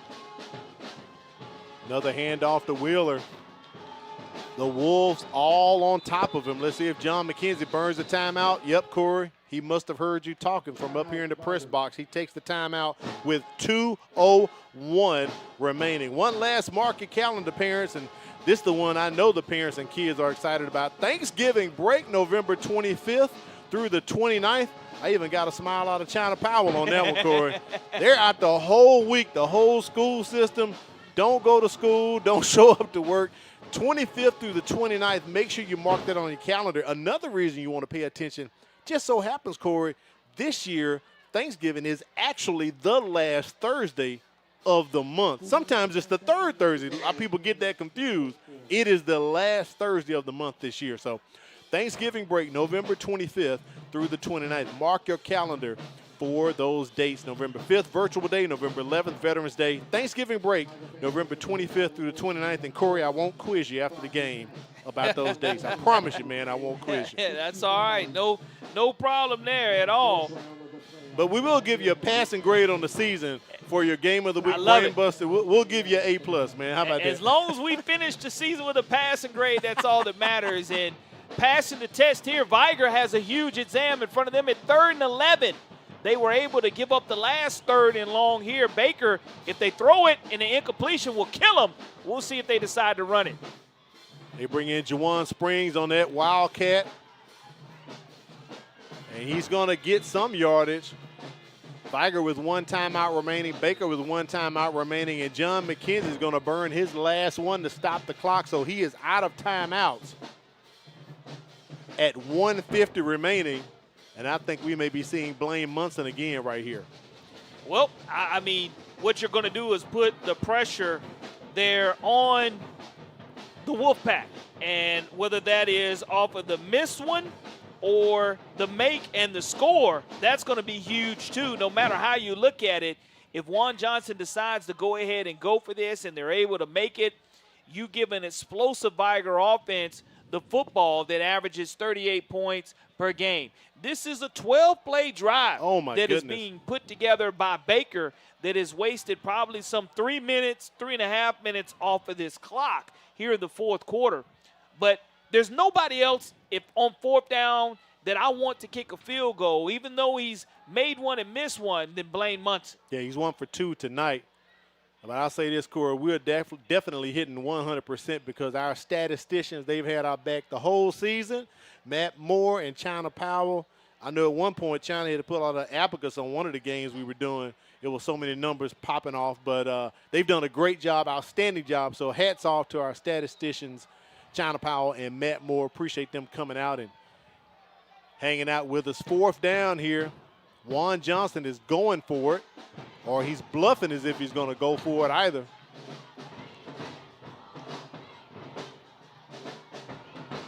Play clock under 10 seconds. And I think they're trying to get Vigor to jump. Play clock under 5, and there's the timeout call by Juan Johnson. The chess match almost about to wrap up here, Corey.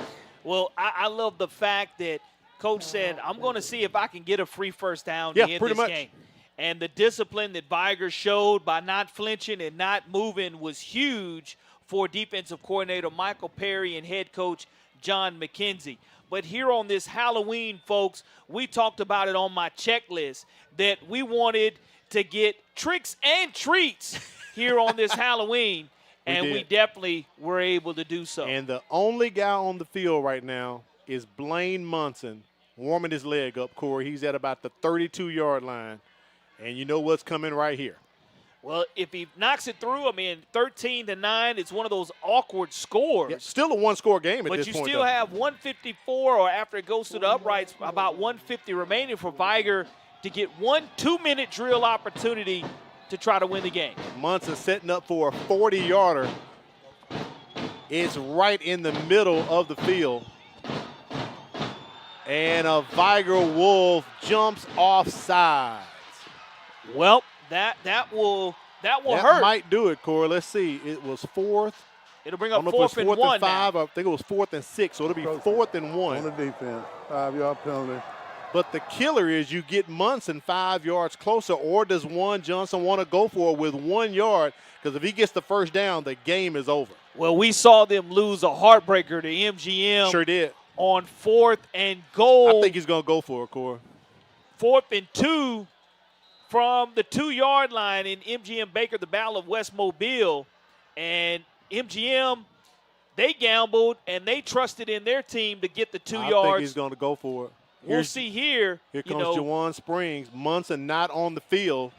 1 yard. Defense, the best defense in the state of Alabama. That's right.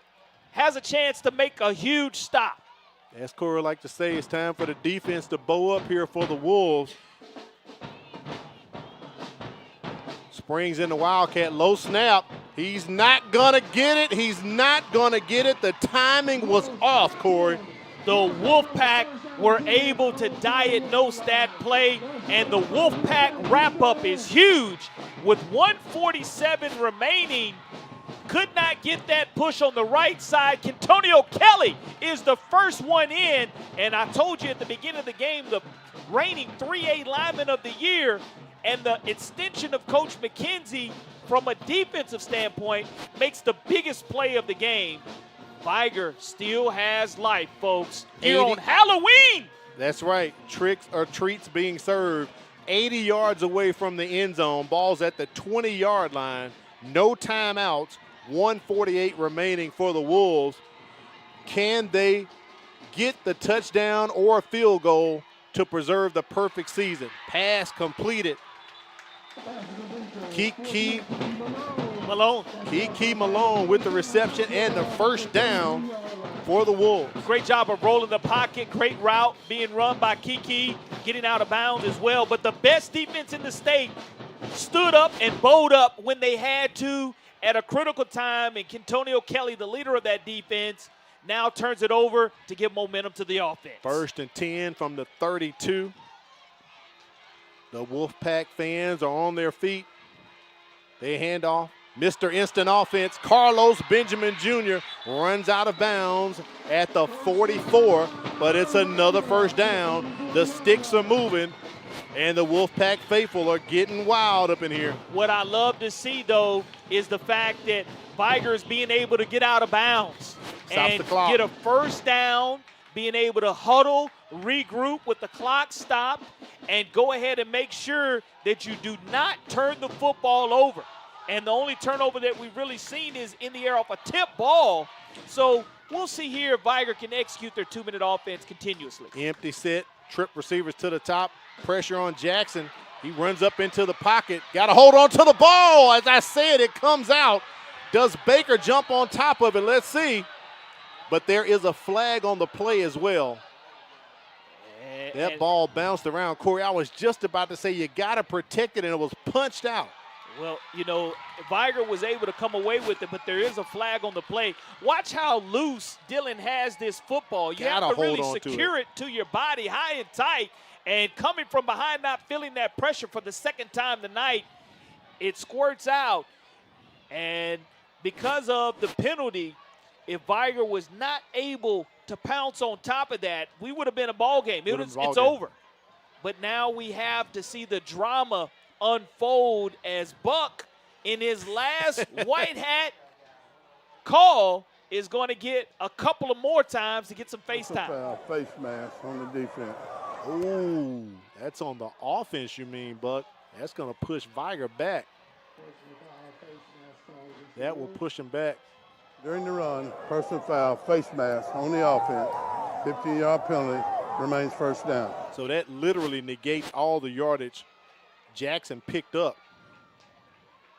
And we'll see exactly how far that is going to be. Right there. Here's the face mask 10, right there. 15.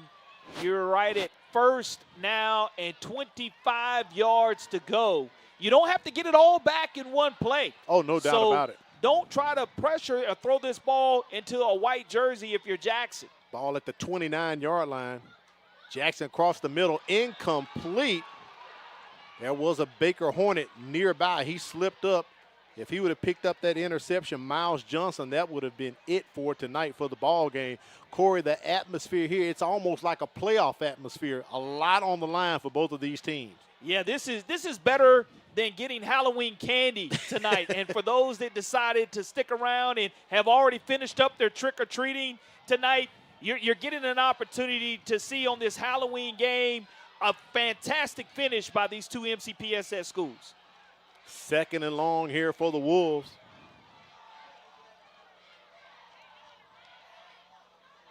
Jackson rolling to his right. Kiki Malone with the catch, but he's inbounds. The clock is running. Vigor's got to run tempo. It is third down. They have no timeouts. Ball spotted at the 36-yard line. You got to get something to chunk play, but get out of bounds to stop the clock. 3rd and 19. You got to get half of it back right here. Garrett Holcomb. Oh, they tried to go with like a double pass, and Baker eats it up. The clock continues to run. That takes Vigor to 4th down, and the Hornets are going crazy on the visitor sideline. Yeah, they wanted to go to DeAndre Chambers, and they did, and now Vigor does have a timeout. They're out. They're out, Corey. Both teams are out. So you're in a situation where you can't clock it here on 4th down. You got to hope to get a PI call. I'm finding number 4 here for sure. Garrett Holcomb. You got to get to the 46-yard line of Baker to get the first down. This is the game right here for the Wolfpack. An undefeated season on the line. Across the middle, DeAndre Chambers, pass broken up. And Baker is going to come in and steal a win and crush the hearts of the Wolves, trying to seek an undefeated season. Well, I will tell you this. Juan Johnson, they have been close, but no cigar on a couple of opportunities, whether it's been Jackson or MGM. And this is the one game to where Baker has been able to get over that hump. And what a tremendous job by Baker coming in here. And what we saw is starters versus starters the entire game. As we said, Corey, they're not pulling them out tonight. We were going to see the starters till the end, and I love the play call going across the middle. If Chambers had caught it, that would have been a first down.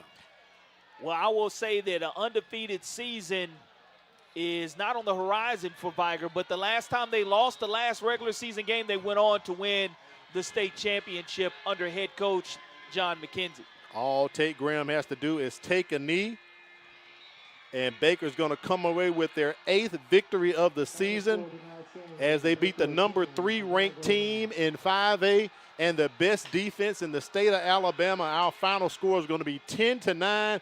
And Corey, as we circled the calendar this summer, it lived up to the billing, man. Yeah, that's what you want to see on Halloween night. I mean, those that really wanted to see some great high school football knew to dial in on this Thursday night to MCPSS television. And these two phenomenal teams, two outstanding coaches, much respect for both of these coaches toward one another. And Vigor, they have their first loss of the season. On the other hand, Baker, they come away with a huge road win. Take a look at our Career Tech Education Player of the Game. You taught his dad in middle school. Now his son is our impact player, LeGermany Trewick. Corey, he really turned on the juice tonight for Baker. Yeah, he came in this game with only 2.5 sacks. He left the game with 3.5 sacks. He had 32 solo tackles coming in. He left the game with over 39 solo tackles. He was the difference maker in the second half for Coach Scott's defense and really turned it up. And the lack of penalties on Baker in the second half was huge. Vigor's defense stepped up when they needed to give the offense the ball one more time to create the drama that we saw.